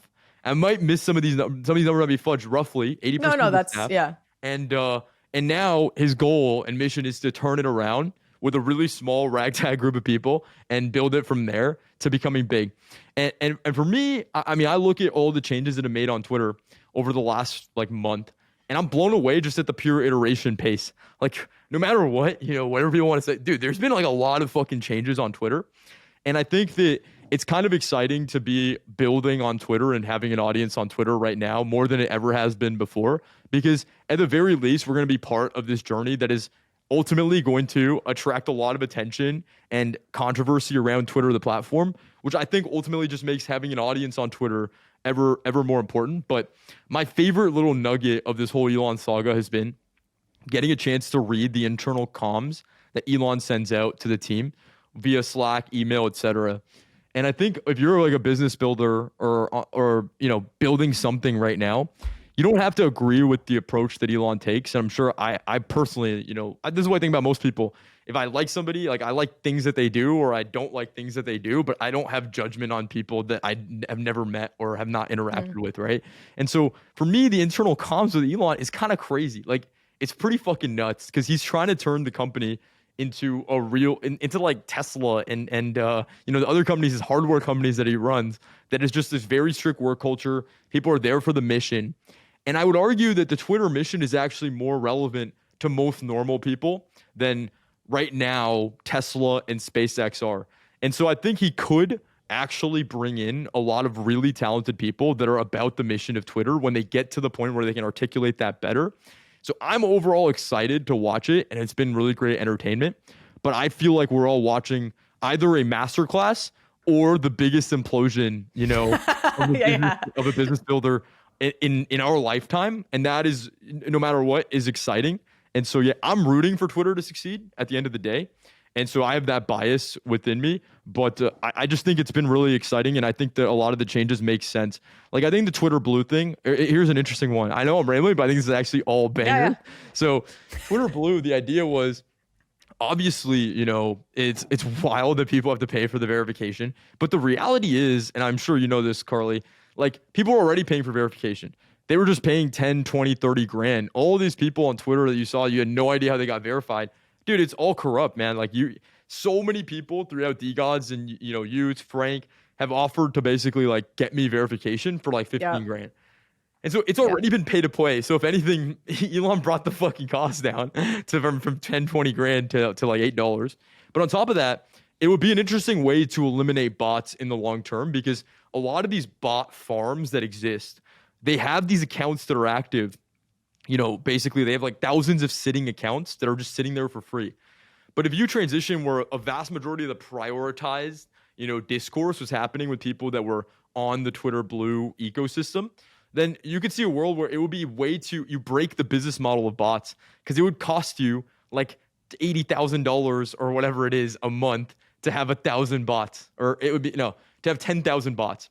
And then $8,000 a month to have 1,000 bots. And so that is like an interesting model as well. And the last part of it that's cool to me too is like, dude, I mean, you just care more. You spend anything you spend money on. You could argue the entire NFT ecosystem could be described with this mechanism, which is when you spend money on something, you care more about it. Would people be hanging out in the Discord as much as they do or on Twitter if they didn't spend their own money on it? And that could lead to positive or negative things. But a lot of people have made really great friends, had made life-changing amounts of money, lost a lot of money. All these crazy experiences have happened. But the level of care that exists in the ecosystem, you could argue only happens because people actually put their own money up on the line and are spending their own money on it. So I think it's a similar thing that could be interesting for Twitter. But overall, I just think it's a fascinating thing to watch. And I have no criticism at this point because I can only imagine how hard that situation is. So I don't really have a lot of criticism, only appreciation and watching from afar. What about you, Carly? What do you think? I tweeted the other day. It was like an apparently hot take. This was a tweet. An apparently hot take. I'm willing to give Elon more than 3 weeks at Twitter before I have any strong opinions about him, the company, or his performance at the company. Like, 3,000 likes, like thousands of retweets, like more like way more engagement than I ever usually get on something. And I was like, holy shit, like I wasn't expecting that. Just shot it off one morning. And I think I'm still there, right? Which sounds like it's sort of where you are, which is like, I'm like, look, before I am totally not opposed to buying check marks. I think some sort of subscription model, it totally makes sense, right? Where users pay. And, Scott Galloway, who I also really like, who absolutely hates Elon, has been saying that for a long time, right? So it's not like, this is not some like political thing, right? You have people sort of from all different, ranges of this who like that business model. And so for every reason you just said, I think make total sense. I generally am a total Elon fan, and I do think there's a lot of like Elon derangement syndrome of people who just like hate him or who are like he just bought his way to success, and you're like, what are you talking? Like, there's so many reasons to criticize Elon, but like, my God, like trying to pretend like he didn't make Tesla or SpaceX and isn't like a wildly impressive, like once in a generation thinker innovator is just dumb. Like, it's just such a bizarre argument. The reason I picked this particular tweet of this sort of like of Donald Trump as a monk and whatever is because I do think this is an example of, I don't love this, and I do think his trolling crosses a line sometimes to me where I wish he would just be a little bit more on the side of professional. I like a certain amount of like trolling, and everything is where do you draw everything is where you draw the line, right? So some people would be like, a CEO shouldn't behave anything like this ever. I like that Elon's a little bit freewheeling. I met him actually once when I was with Yang, and somebody Grimes had like drawn a mustache on him in Sharpie, and it was actually so funny because his team was at that point still kind of trying to like pretend Elon was like, like a standard CEO. They'd had like him smoking on Joe Rogan dust up. But other than that, like there was no impression of Elon as like particularly whatever. Yeah. So this photo got taken of him with this drawn on mustache, and his team was like, you absolutely cannot share this. Like, don't let anybody see this. Like, So we like kept it tamped down, and now you can see the lid is off, and there are there's nobody trying to fence that man in. And for me, it does go too far sometimes. And I think he is such a role model for so many people, and especially for young men. And there are times where I think, I don't think he's a good father. Like, I don't think he's, and things that I do think are in general, like actually also important roles for men to play. So I'm sympathetic to people who are really critical of him on that front. And that I wish he would get some of that under check. But I'm also like, I'm just a fan of people who are that impressive from in any lane. And as a business person, I think he's so impressive. And I think people are way over fudding or whatever, right? Like what he's doing at Twitter. Totally I'm like, agree. this man, the confidence just be like, I'm gonna take over this thing. I way overpaid. And now we're just gonna do what I do at every other company, which is like iterate. I'm gonna fail more publicly with in individual battles so that I can win the war. Like, I'm actually still quite optimistic on him. And when everyone's like, the platform's gonna go down, I'm like, I really doubt it. Yeah. And long term, I think it's hard for me to think about betting against Elon. So I think we're in probably somewhat similar places. I would not bet against Elon. I think at least the parallel that I see is that I think I get a lot personally of criticism sometimes of just like making too many joke tweets instead of just tweeting that staking is released or like whatever the next thing is. And I think one of the big things I've learned is, and I'll start by speaking maybe on Elon and then on me personally. Well, one, I just think that Elon is just way better at it. Like he's just the best at it because he is like on a level where everything he tweets is like a guaranteed ratio. It's pretty rare for him to get ratioed, and it's pretty much all bangers. And I've been following Elon for long enough to know like it wasn't always like that. So he's gotten like really good at the Twitter game. I think that for me, I'm way subpar compared to like he just has only quality bangers. So when it's like out of nowhere, it feels still funny and like interesting. I think for me, I just look at I'm a slave sometimes to like how fun some of this stuff is. And so I forget whatever impact or influence I'll have, and I'll just go reply to whatever tweet that I think is interesting, or I'll just like respond to a question that somebody has. I think it comes less from a point of me wanting to make jokes and more just the fact that I'm pretty present when I'm on Twitter, and I have a hard time like dehumanizing people. So if they're asking me a question, I want to answer it. So the whole bridging to ETH, it's like, bro, I mean, everyone was asking me about it. What am I supposed to do? Just ignore them, you know? Because I'm on Twitter. Yeah. I'm not gonna lie that I'm on Twitter. I'm just it's hard for me to create a personality that's too removed from myself. So I feel like that's that's I also think there's a difference.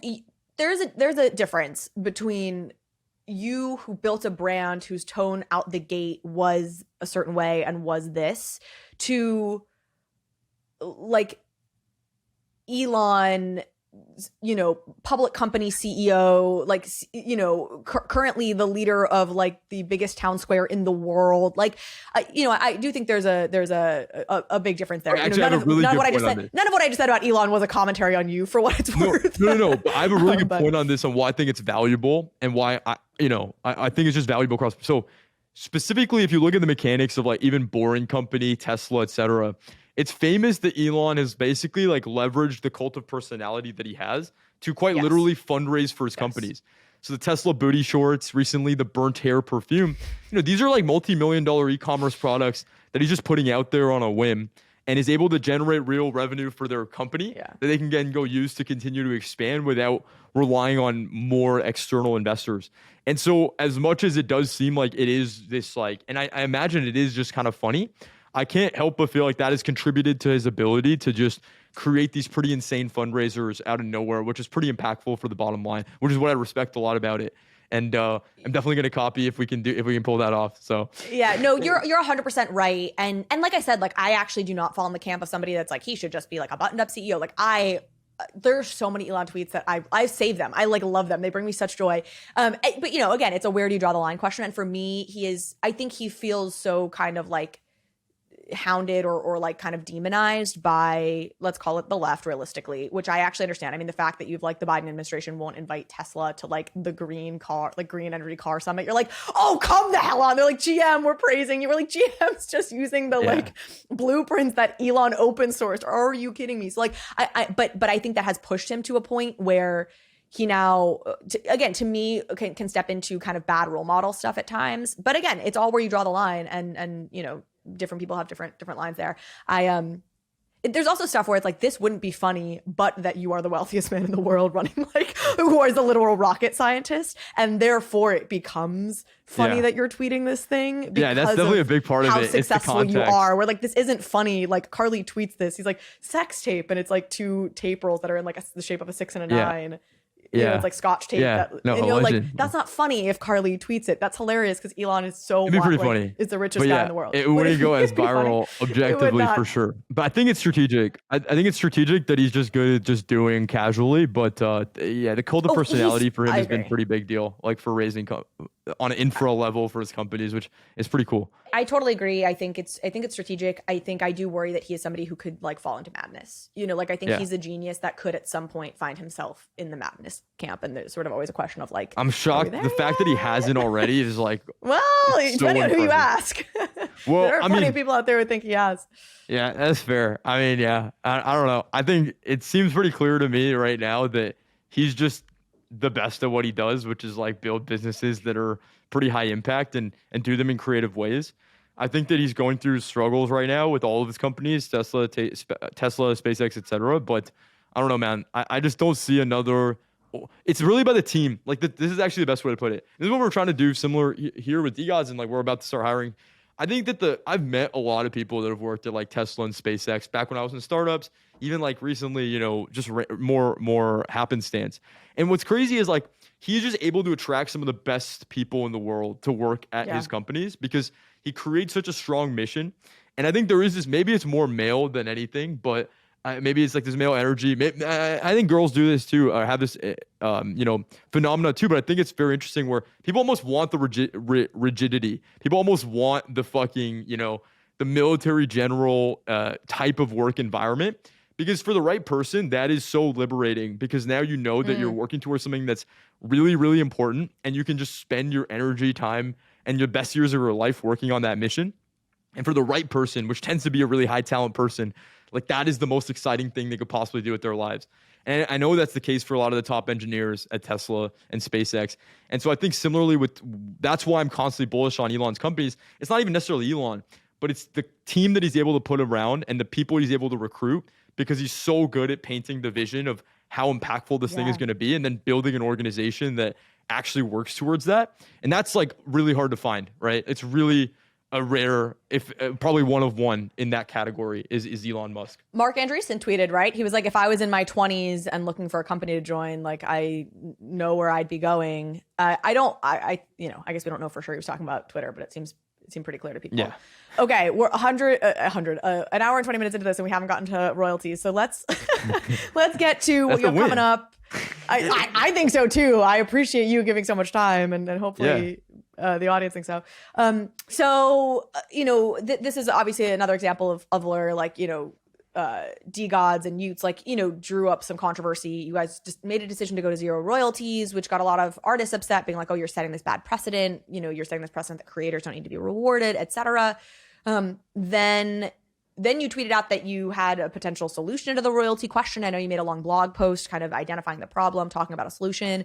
I think was it after that OpenSea came out with their announcement? Yeah.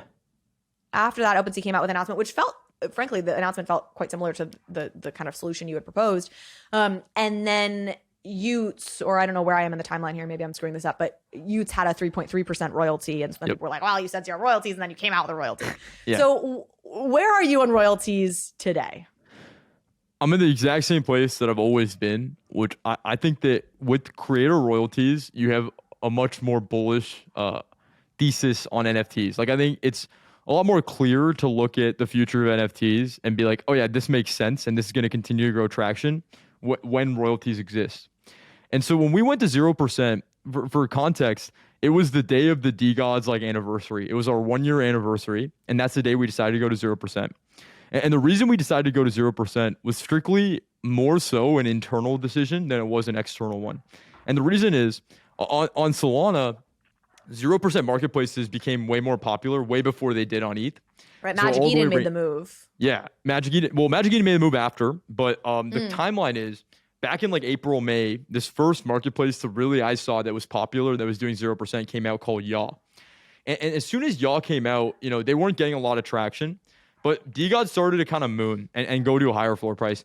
And we had set our royalty percentage to 10%, you know, back in January of 2022. And the reason we went to 10% is strictly because there's like no rules. And so we were just like, at the time we were sitting at a 3 SOL floor. We've been out for like 4 or 5 months. And so 10% of like 3 SOL is like 0.3 SOL, you know? And so at the time we just set the percentage at 10% because it just felt like, okay, why the fuck not? There's no rules against it, or literally. And over the course of the next 6 to 7 months, you know, DeGods became like the #1 project, went, you know, 50 something, I think, yeah, like from 3 SOL to 300 SOL, basically like 100x, and then continued to grow from there all the way up to basically like 600 SOL. And so what we saw starting in April, May was our revenue, the higher the floor price went for DeGods, the more our revenue would go down, essentially. So, you know, the higher the floor price went, the more people that would trade OTC and or on 0% marketplaces. So when people have this perception that we were just killing it on royalties, it's just not the fact. Like, the reality is that we made most of the royalties between 80 to 100 SOL floor price, and we haven't touched, you know, really anywhere near that in a while now. And since then, it's just been going, our revenue has been going down. And so when the time came around the DeGods anniversary, what was happening is, people had this perception that we had made a lot of money from royalties, when in reality we didn't. And we were in the background planning to lay a few employees off and just had an internal kind of turmoil with the company of where, hey, like we just can't keep all the bloat that we have on the team right now. And so when we went to 0%, it was more of an internal thing to align the whole team. Hey guys, this might be a really long bear market and we need to change the way we're operating to be a lot more lean. And doing 0% was a move for us on two parts. One, to just make those decisions more clear to the internal team. And we've laid off 4 to 5 people since then. And since that move, which not a lot of people in the public know, but it's just a reality of the business right now. But 2, hopefully accelerate a solution to get back on track to having the bullish thesis that we all had internally with NFTs and kind of the thing everyone was pitched, this idea of like these perpetual creator royalties. But when you come to the revelation that they're not enforceable and none of the marketplaces are going to enforce it because they're all just going to lose market share, it's just race to zero. We just want to be prepared for whatever reality that was as an internal company, but hopefully start being a part of those solutions. And so now, we get a lot of flack for basically Magic Eden going to 0%. But, the statistic of this whole controversy is people kept saying that, oh, Frank, you guys went to 0%. You guys created a bad precedent. And like now, this is a new standard. Everyone's going to do it. Guess how many projects went to 0% after we went to 0%?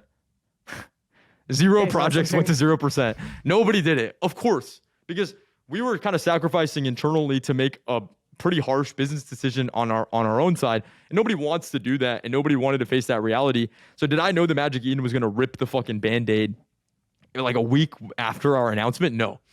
But since then, I think that there's been a lot of huge, significant progress on multiple sides when it comes to solving the royalty evasion problem. I think the most exciting one on Solana right now looks like, Metaplex is going to come out with a new protocol on a protocol layer to help current collections and new collections migrate over to a new standard where I believe it's closer to a whitelist model. So there's controversy around that too, as there is on ETH as well. Yeah. But it's an interesting thing that the community is going to ultimately decide and the market's going to decide if that's something that they want. And I don't know if Metaplex would have prioritized their decision as quickly if honestly, like we weren't working as closely with them, if we didn't make that move and kind of rip that Band-Aid off. And so I think it's short-term pain for long-term gain at the end of the day. And, at the time that this is being released, we'll probably have launched a pretty exciting solution that we have to the royalty debacle. We'll see if it's launched by then. But the idea is essentially we've built this on-chain thing which it checks, which NFTs that in your wallet have you paid royalties on. And then there's this thing that's kind of interesting with Twitter where you can create a transparent shape around your profile picture if you just put this canvas code in the right way. And so we've made this star shape that literally on Twitter will look transparent like a star, kind of like how the hexagons are their own shape. And so everyone that's like respected royalties, essentially can go turn their PFP into a star version of like their PFP. And the idea is to kind of create a fun social movement around, hey, can we like petition for Magic Eden to just turn these fucking royalties back on? Like, can we just, while we're waiting for Metaplex, which might take another month or two, can all the marketplaces and aggregators just get together and agree, hey guys, like all that has ever happened since we've gone to 0% is everything has just gone down expeditiously. So let's fix that. Can the aggregators stop aggregating 0% marketplaces? Can Magic Eden just turn that back on and just make it default enforceable? And I have to say, I have so much of respect for OpenSea, X2Y2, and the other marketplaces that will choose to respect creator royalties, because that is objectively a bad business decision on their part. They're going to lose market share. Their investors are going to be upset, but they decided to take the stand and do it regardless, which honestly, I did not factor into my calculations of the different ways this could go. So I'm very impressed by OpenSea for making that stand. And I think that Magic Eden should do the exact same thing. And hopefully they do pretty soon, because I think it'll breathe a whole new life into the ecosystem. But while we've been the villains, behind the scenes, I've been working with as many teams as I could that had actual compelling solutions around solving the problem. But if we just ignored it and didn't actually go through the pain, it would have only happened, in a more delayed fashion in the future. And the fact is that royalties are not enforceable right now. So there has to be a binding social consensus or a protocol on-chain consensus. And there's really no in between. And so we'll be the first people to move back onto whatever standard that makes sense to us. And we'll make that open to a community vote, et cetera. But at the end of the day, it's very likely that I think that the royalty thing will be solved, and we will have to have had gone through this pain to get there. But I don't think it's ever going to be solved 100%. but I think it opens up a lot of new interesting ideas of how to just treat NFTs. So yeah, that's my kind of take on royalties. I'm a very big fan of royalties. I think it's the best incentive alignment between, creators and holders that I've seen to date. And the reason why is very specific. It's right now we live in a world where there's an oversupply and abundance of NFTs. There's way too many fucking NFTs. And when you have that situation and not enough demand, the default of every NFT is to go to zero. And so if the default of every NFT is to go to zero with no trading volume and no liquidity, it makes sense to have founders incentivized around bringing liquidity to the actual asset by doing things that drive that liquidity. Is that perfect? No. Can people game that system? Yes, 100%. But if we don't have creators solving for the liquidity problem and doing things that drive more liquidity, I point to the alternative, which is the current state of the market, and it's definitely just worse across the board. And so, that is like the summary of all my thoughts on royalties. And I feel bad if any actions that we've made have caused problems for other people. But I just think that people have overblown it. And again, I would come back to no project has gone to 0% because of us, because everyone's an independent actor and makes decisions for their own business, just like we did. And I really do hope that we bring royalties back very soon for the good of the fucking overall NFT space. And working very hard on helping make that happen. COINSHIFT is a leading treasury management and infrastructure platform for DAOs and crypto businesses that need to manage their treasury operations. Every crypto org needs to manage its treasury, and COINSHIFT offers a simple, flexible, and efficient multi-chain treasury management platform built on top of the highly secure Gnosis Safe. With COINSHIFT, your organization can go from primitive single-chain treasury management to expressive, flexible, and multi-chain treasury features, such as global user management, global contacts, proposal management, and many other features that can be shared across an entire organization, allowing users to save time and reduce operational burdens and gas costs. COINSHIFT even has data tools like account reporting across the 7 chains on which it operates. Used by industry powerhouses such as Uniswap Grants, Balancer, Consensus, and Masari, COINSHIFT is speeding up the coordination and efficiency of the organizations that use it. You have to keep up with the frontier, and COINSHIFT makes that easy. So sign up at coinshift.xyz/bankless. We're all bullish on NFTs, but gaining exposure to NFTs as a whole is difficult. How are you supposed to gain broad, generic exposure to an industry that's designed to be unique and non-fungible? CRYPTEX has the answer. CRYPTEX Finance produces synthetic tokens that lets you get exposure to areas of crypto that you otherwise couldn't. Their first product, TCAP, provides broad exposure to the total crypto market cap of all crypto assets. And their second product, JPEGZ, gives you the ability to get exposure to the entire NFT market. It's the first real NFT index token, so you don't have to go hunting for rares or finding under the radar opportunities. You just need to own some JPEGs, because JPEGZ tracks all NFT collections with real-time exposure. This is a first-of-a-kind product from CRYPTEX, who has worked in close collaboration with Chainlink for months to ensure accurate price feeds for true exposure. Live minting and trading of JPEGs will open at the end of Q4, so make sure you stay up to date with CRYPTEX Finance by joining their Discord, Telegram, or following them on Twitter. Utes is at 3.3% royalty. Yes. DeGods still 0, but would bring it back with the right solution. With a like a Metaplex style protocol level solution is where your head is. Do I have that summary right?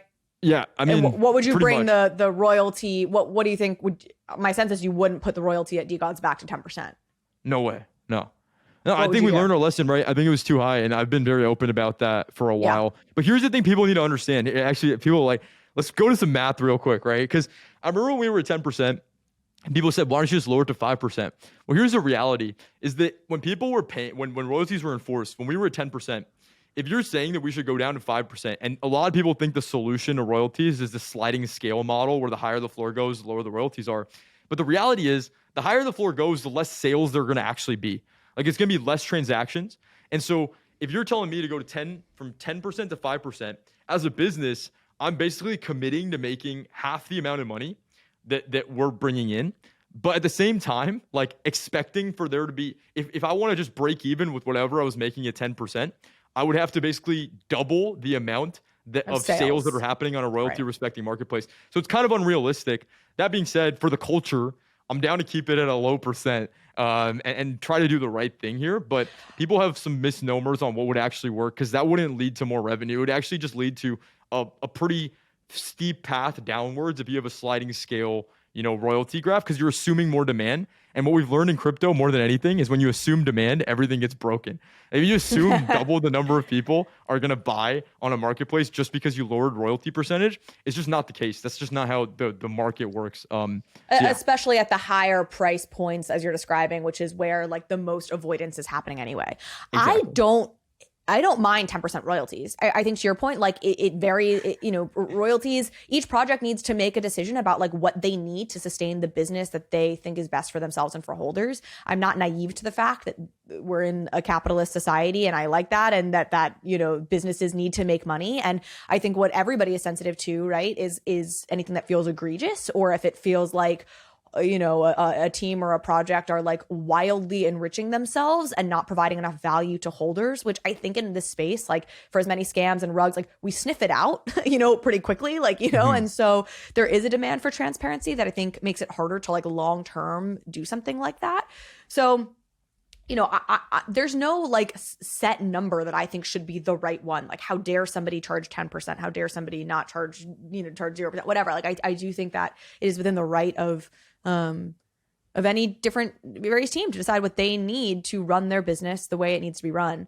Are you in talks with Magic Eden? And do you think there's like the change that OpenSea has made is potentially I haven't reached out to them since the OpenSea decision. But I mean, all I know about what Magic Eden is doing is I know that they're working on like some type of AMM solution. I know they're trying to like, highlight more projects, etc. But I don't know enough about kind of what they're working on. I do feel like I don't know. I just hope that I hope that they take a note from OpenSea and just like fuck the market share and just like, fucking try, just be the bastion of like something good in the space, because creators will remember that. And even if they might have fucked up already or whatever it is, my thing is like people's reputation in the space can fluctuate at any given time, but over time it will be weighted, by the sum of the actions that they do. And so to me, I think that them bringing it back could be actually a net positive. So yeah. Well, and the precedent that I think part of the bet that OpenSea is making is like, if we can make this enough of a norm, right? Like you will actually cause the zero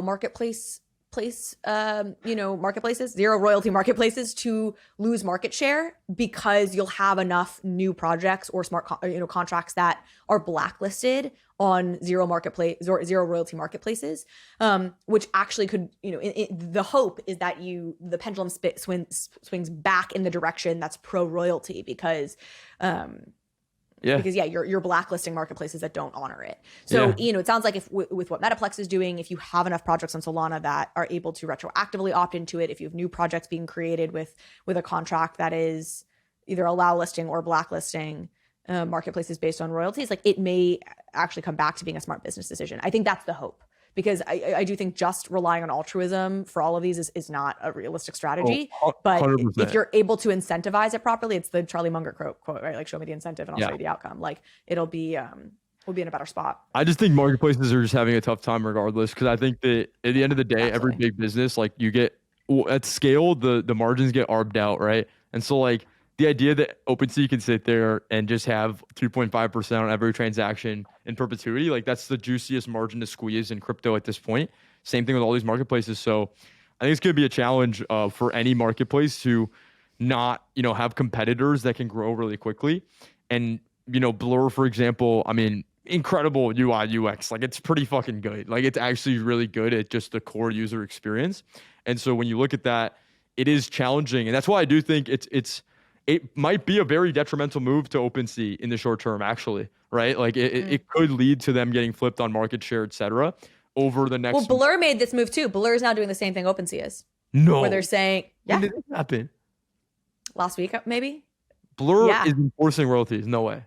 Blur is doing what OpenSea is doing, which is so long as you have a smart contract that obviously allows you to trade on Blur and you're blacklisting marketplaces that are zero royalties, we will enforce royalties. Oh, that's really cool. Wow.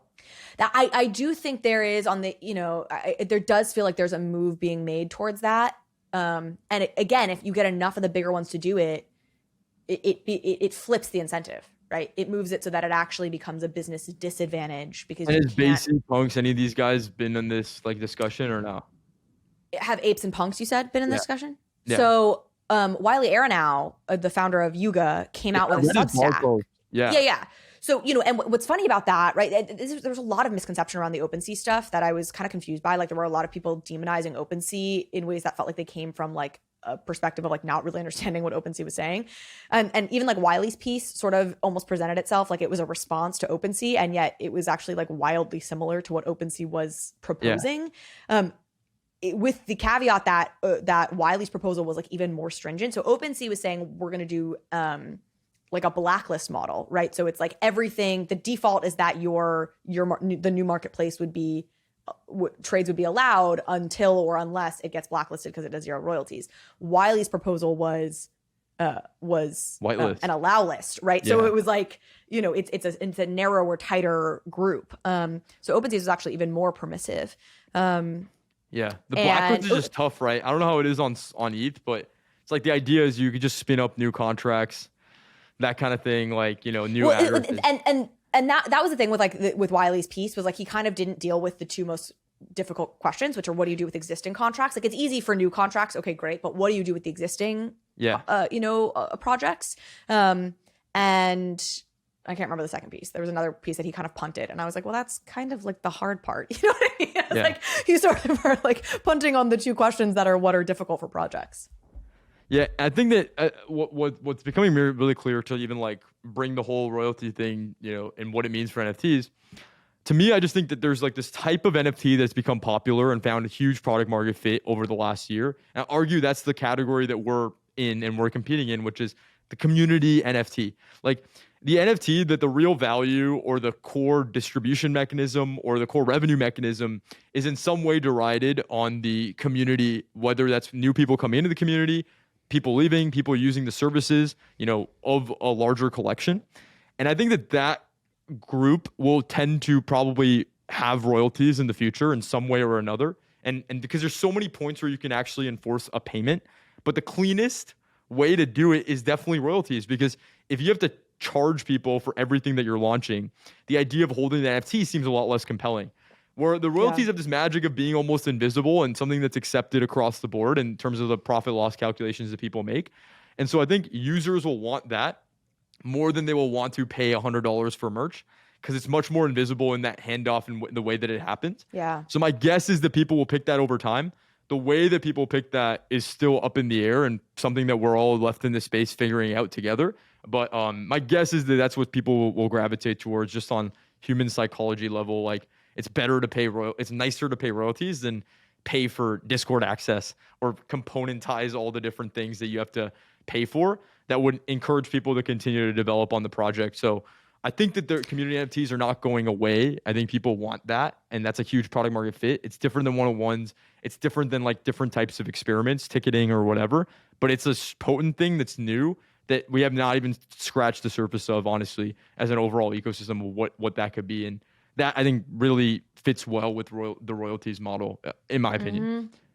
Yeah, I think you're right. I think rationally you're totally right. And the idea, like, it does make way more sense, instead of shelling out for like, Discord access or for this merch piece or whatever, like just take it out of my sale price or whatever. But like, I don't think people necessarily think rationally, and they're not like thinking about that calculus or trade-off when they're looking at that screen being like, oh, shit, that's a 10% that's not going immediately into my pocket. Why don't I switch over to this other marketplace, or, whatever the case is.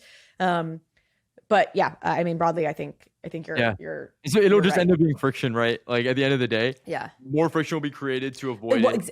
And people in the NFT market are very much receptive to the lowest friction methods to doing things, to the point where even if Looks Rare has better UI UX than OpenSea when it came out, it didn't really change the overall dynamic. Similar with X2, Y2, where people are comfortable with using X, Y, or Z thing. Liquidity is drawn into that thing. And so like overall, people tend to just continue to go down that route. So I do think that the friction point, if it comes down to it, will be the thing that makes people just pay the royalties. And I think that people will go out of their way. Think about it like this: the higher the royalty percentage is and the more unjustifiable it is, people will jump hoops, trade fucking seed phrases, and do all kinds of different things to avoid, paying that amount. But my guess is that people will probably lower their royalty percentage or keep them low or whatever it is. And I think that would be acceptable to avoid going through more unsafe friction friction. heavy path. I totally agree. And especially as like newbies join the space, if we're able to set up, whether it's, I think I'm actually somewhat bullish on Instagram, we'll see. But like, if some of these marketplaces that are onboarding, call it normies, like nobody's going to question it. You know what I mean? Like it's going to just be quite accepted, I think. So I'm more bullish. I'm more optimistic about it than there was a period there where I was like, it looks dark, and I'm feeling feeling better than I was then. Okay, last topic, Dust Labs and sort of staking and everything you guys have coming up. I don't know how, tell me I guess it's sort of a question of like, what does your audience want to know? What do your holders want to know? What do you want to make sure you tell them? Yeah. And like, also, I know my sense is like Dust Labs is doing some like B2B SaaS stuff, but like, I don't really understand exactly what. No, I got the shoulder roll. So I'll explain. I guess we have two companies, right? There's D Labs and then there's Dust Labs. So D Labs. I did not pick up on the fact that those were separate. Usually I do really good diligence, but we scheduled this kind of last minute. So I'm like, why they're separate. And so D Labs is essentially holds the IP and the overall NFT projects. They're owners of, DeGods and of Utes.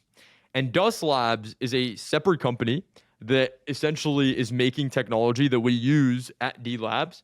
But it's basically like D Labs becomes an incubator in this model for all the tech that Dust Labs builds. And we get a lot of distribution for the tech, the stuff that we build, for D Labs. And then we're able to go sell that to other projects. And that's essentially the core business model of both companies. And so the big mechanism that's important for people to understand is we did not raise on D Labs. We had insane offers on raising on the DeGods and the Utes like IP before even Utes had launched, back even when it was called Duppies, and some pretty huge numbers. But we decided we wanted to keep that separate because we felt like we never wanted to be confused about who the core stakeholders and who the core people we're trying to service and what is our goal with D Labs. To me, I look at D Labs as an instrument, and we're all servants to our holders, and everyone that works at D Labs is going to has that mentality today, and everyone we bring in needs to have that mentality that we are servants to our holders. We just want to make them happy and do things that make them excited and happy. And Dust Labs, it's allowing us and helping us create the infrastructure by smartly, I guess, offboarding the most expensive salaries that we had at D Labs, which were developers and engineers. So by creating a separate company, we have a business goal with Dust Labs. It's slightly different, which is, hey, like we want to build infrastructure for community-based NFTs that we think are going to be a really big deal in the future and make things that are really delightful for people, test them with D Labs NFTs, and then sell them. Something about you saying delightful just like made me laugh there. That are really delightful for people. Our favorite word internally, delightful experience. I love it. Kind of like our thing. And so, like right now, for example, the first product, people are like, oh, what the fuck does Dust Labs do? So the first product that we made was essentially what you guys all saw, which was the Ute list. And that was called Scholarships. And so the idea there, which I know that there's a lot of stigma around application-based NFTs, and I'm happy to go into that. And I'm not the biggest champion of it either. That's the magic of this model is we can test something, launch it, and then like if it's not working out, we're not relying on it as an NFT project, and we're not relying on it as Dust Labs either because we have an infinite backlog of ideas that we can go tackle. But the idea was, hey, we had an NFT project that took a long time for a great community to build out. And so for DeGods, we were not the Cinderella story. We were not successful on day one. We actually were just straight up going down only, and people thought we were a dead project for 5 months straight right after we minted. And in that time, we were like processing a ton of refunds. We fucked up on a marketplace. A bunch of people lost their DeGods. We had this paper hand bitch tax and nothing was working. Weeks would go by with no sales. And the whole time we were like launching things and learning and figuring it out. And for us, like that took a long time to get to a really great community because people were literally weeded out every single day. Only the strongest like remained, by definition. But we were like, dude, why does it have to be that way? Because it's kind of really hard to actually come back out of that deep kind of place that we were in. And so the idea was like, maybe we can curate a community with all the people we've learned over the last year of operating that make a great community. So we're content creators, people that are active in Discord, people that make fan art, people that make, really great videos, content, obviously like more influential people, like the gamut, Twitter space hosts, etc. And so we created this application that was very specific to finding those types of people. And then pretty much on the last week, we had the viral idea, which is what I told you at the beginning, always trying to map back to the tweet. We built it, and the initial idea was pretty simple, like a curated community. It seems like something people will want to be a part of in Web3, something that will go viral on its own. But then when we had the idea of accepting people on this Twitter bot, that's when things went really, really crazy. And so essentially, like, that worked out obviously really well for Utes, and it kind of made us one of the most talked about things in the overall NFT ecosystem for a while.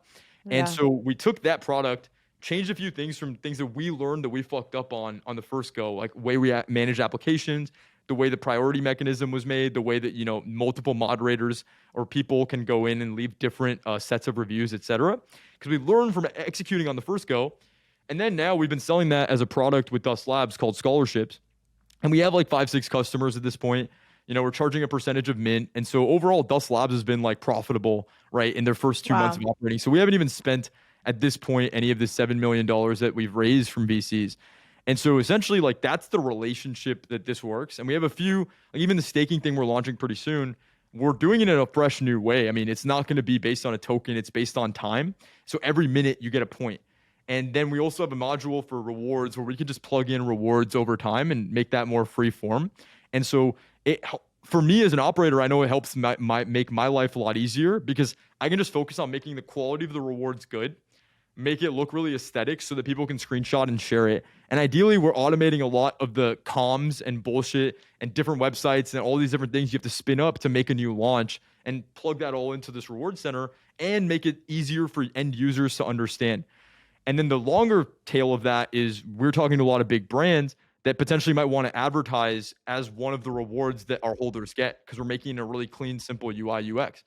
And so that's another product that Dust Labs is coming out with that's going to be open to a lot of people since we're migrating from another form of staking, you know, for everybody else that's using that contract, making it really easy for them.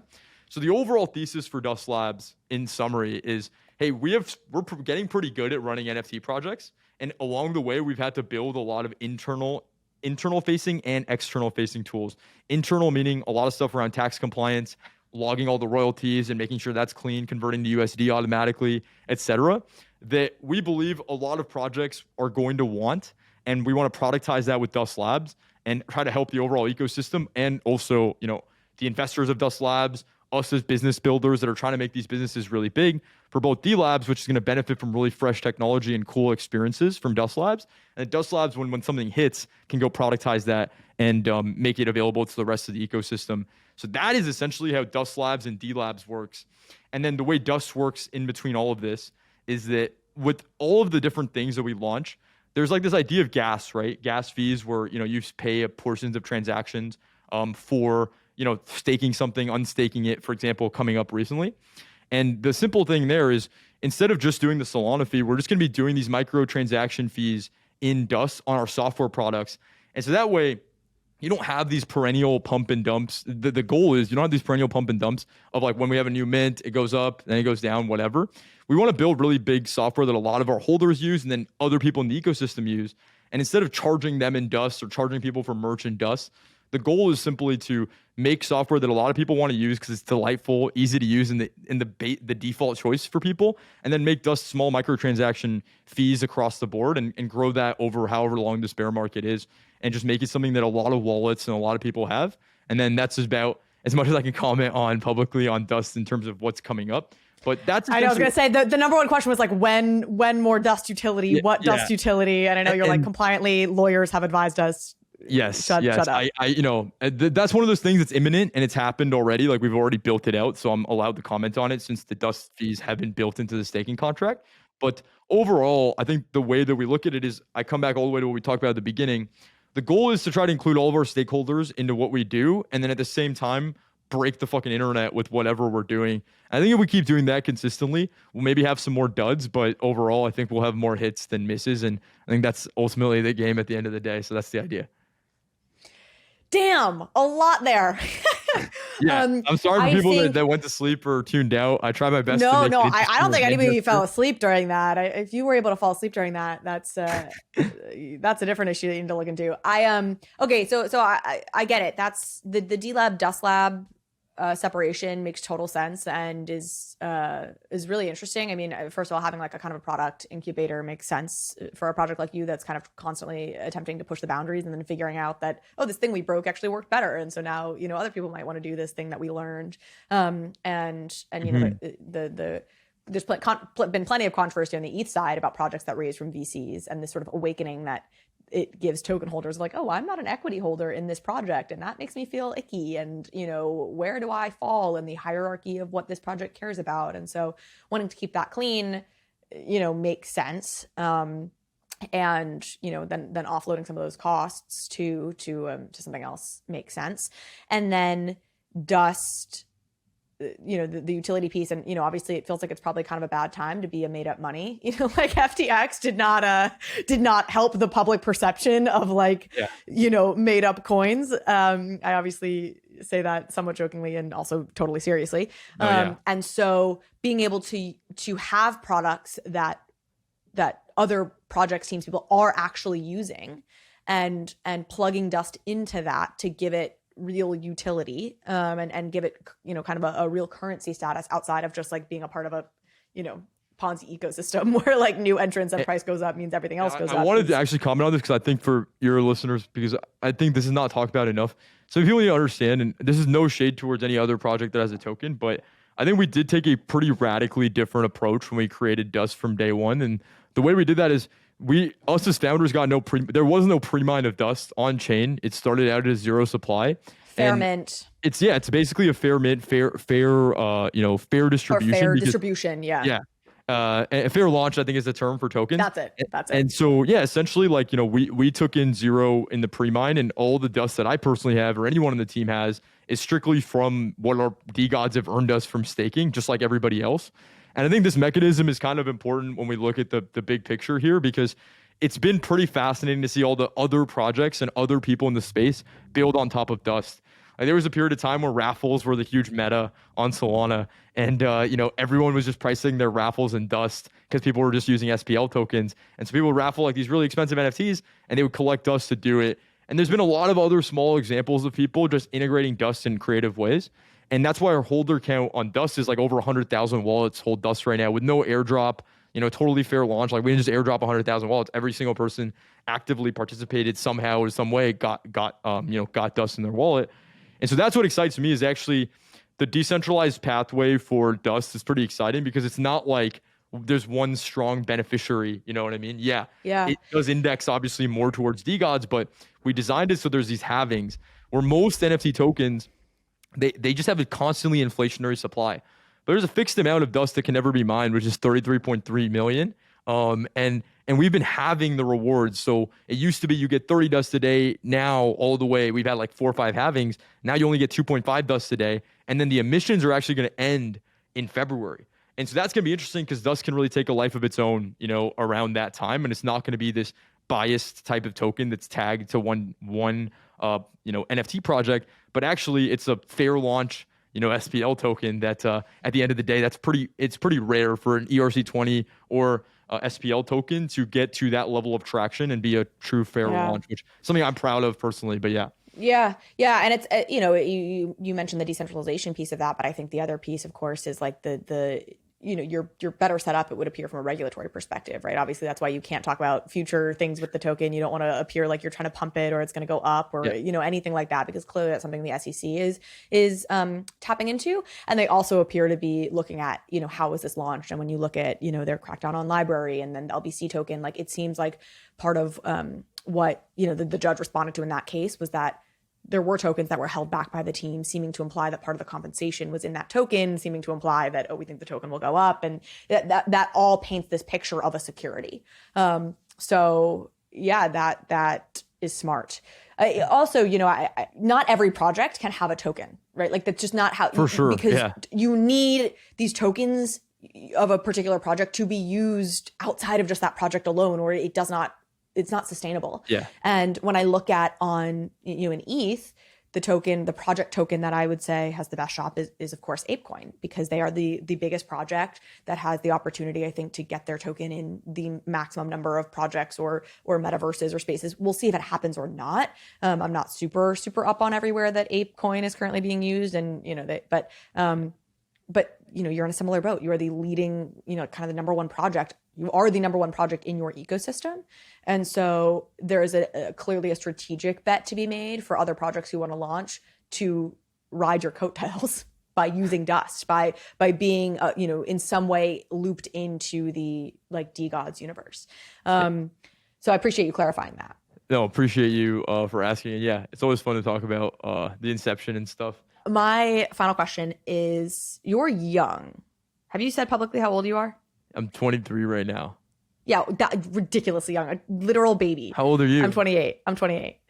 Yeah, same shit. Yeah. No, I mean, but not. It's not. That 5 years is, you're like literally right out of college. So you're a child. And one of the things about launching a NFT project that has always scared me is like the lifetimeness of it, because we have not really, like, as a space and as an industry, like determined the off ramps for this stuff. Given that you're only 23, like, does that scare you? Like, how are you so sure that like you want to be doing this for at least the next X number of years, you know, or else it's a rug, according to the internet? Yeah, I think there's two things that are pretty important to unpack there. I think for me, I'll start with me because it's a more boring answer. Yeah, I've just never had more fun doing anything in my whole life, even when things are bad or hard. And I think the reason why I like it a lot is because I always felt like I'm pretty good with, you know, growth, marketing, business building, whatever it is. But I never felt like there was a deep purpose, I guess, towards a lot of the stuff I was doing outside of kind of just more selfish reasons.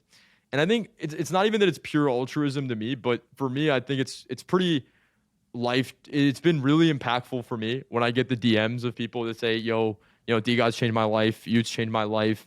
And get like knowing that if we do a good job or a great job of what we're doing, like the impact is actually just quite literally changing people's direct lives and the path of where they could take their life is pretty fulfilling for me at the end of the day. And I struggle to think of anything in my life that I could be doing outside of this that would be able to have as direct of an impact that ties with my skill sets more so than this. So I personally want to be in the space for as long as I, you know, as far as I can see out into the future.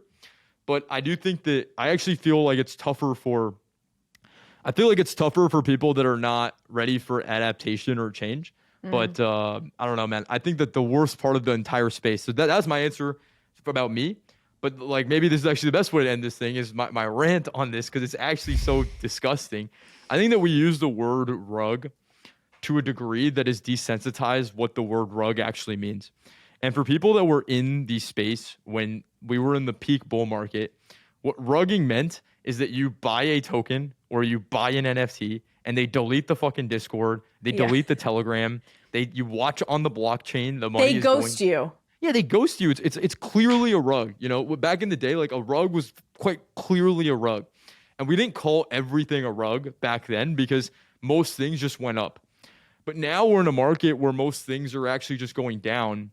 And it's really sad because we're driving away a lot of honest and high integrity builders in the space because they've decided to stick to their project. And for whatever reason, and we all know there's like 100 projects we've all minted that it doesn't matter if they announced they were going to the fucking moon, like literally making a rocket to the moon and building that or whatever, you know, just people aren't going to buy it. It's never going to come back. And the sad thing is that there's this double standard that people don't have a chance to have a second chance.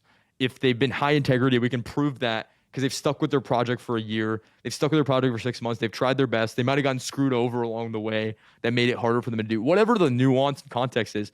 And the saddest part about this is that we're losing out on some of the probably the most high potential people in the entire ecosystem because second time builders, third time builders, whatever it is, my guess is that they would actually be way more well equipped to launch an NFT project or anything in this space than the random dude that is basically coming into the market to make a quick bag, which is what most new people to the space do anyway.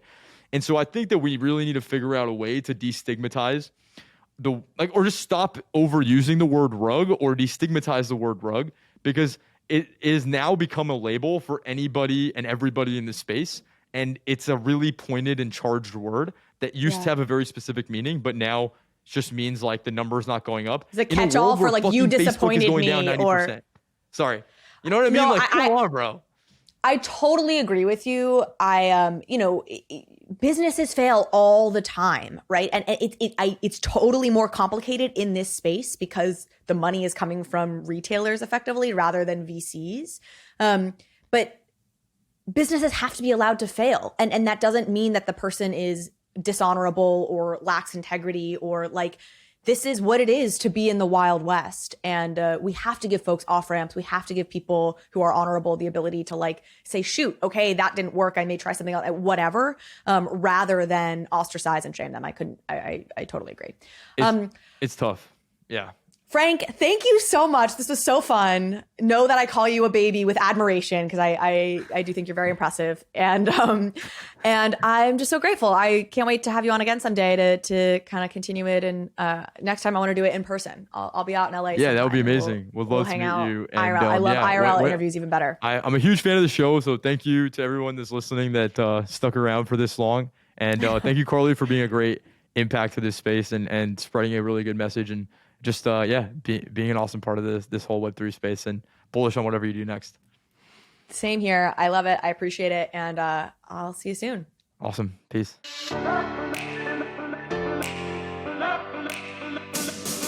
Thank you so much for watching this episode of Overpriced JPEGs. If you liked this conversation, if you liked this episode, please go ahead and hit subscribe. It helps me out, it helps the show out, and it means you will get alerts and updates when we post new content. Thanks again.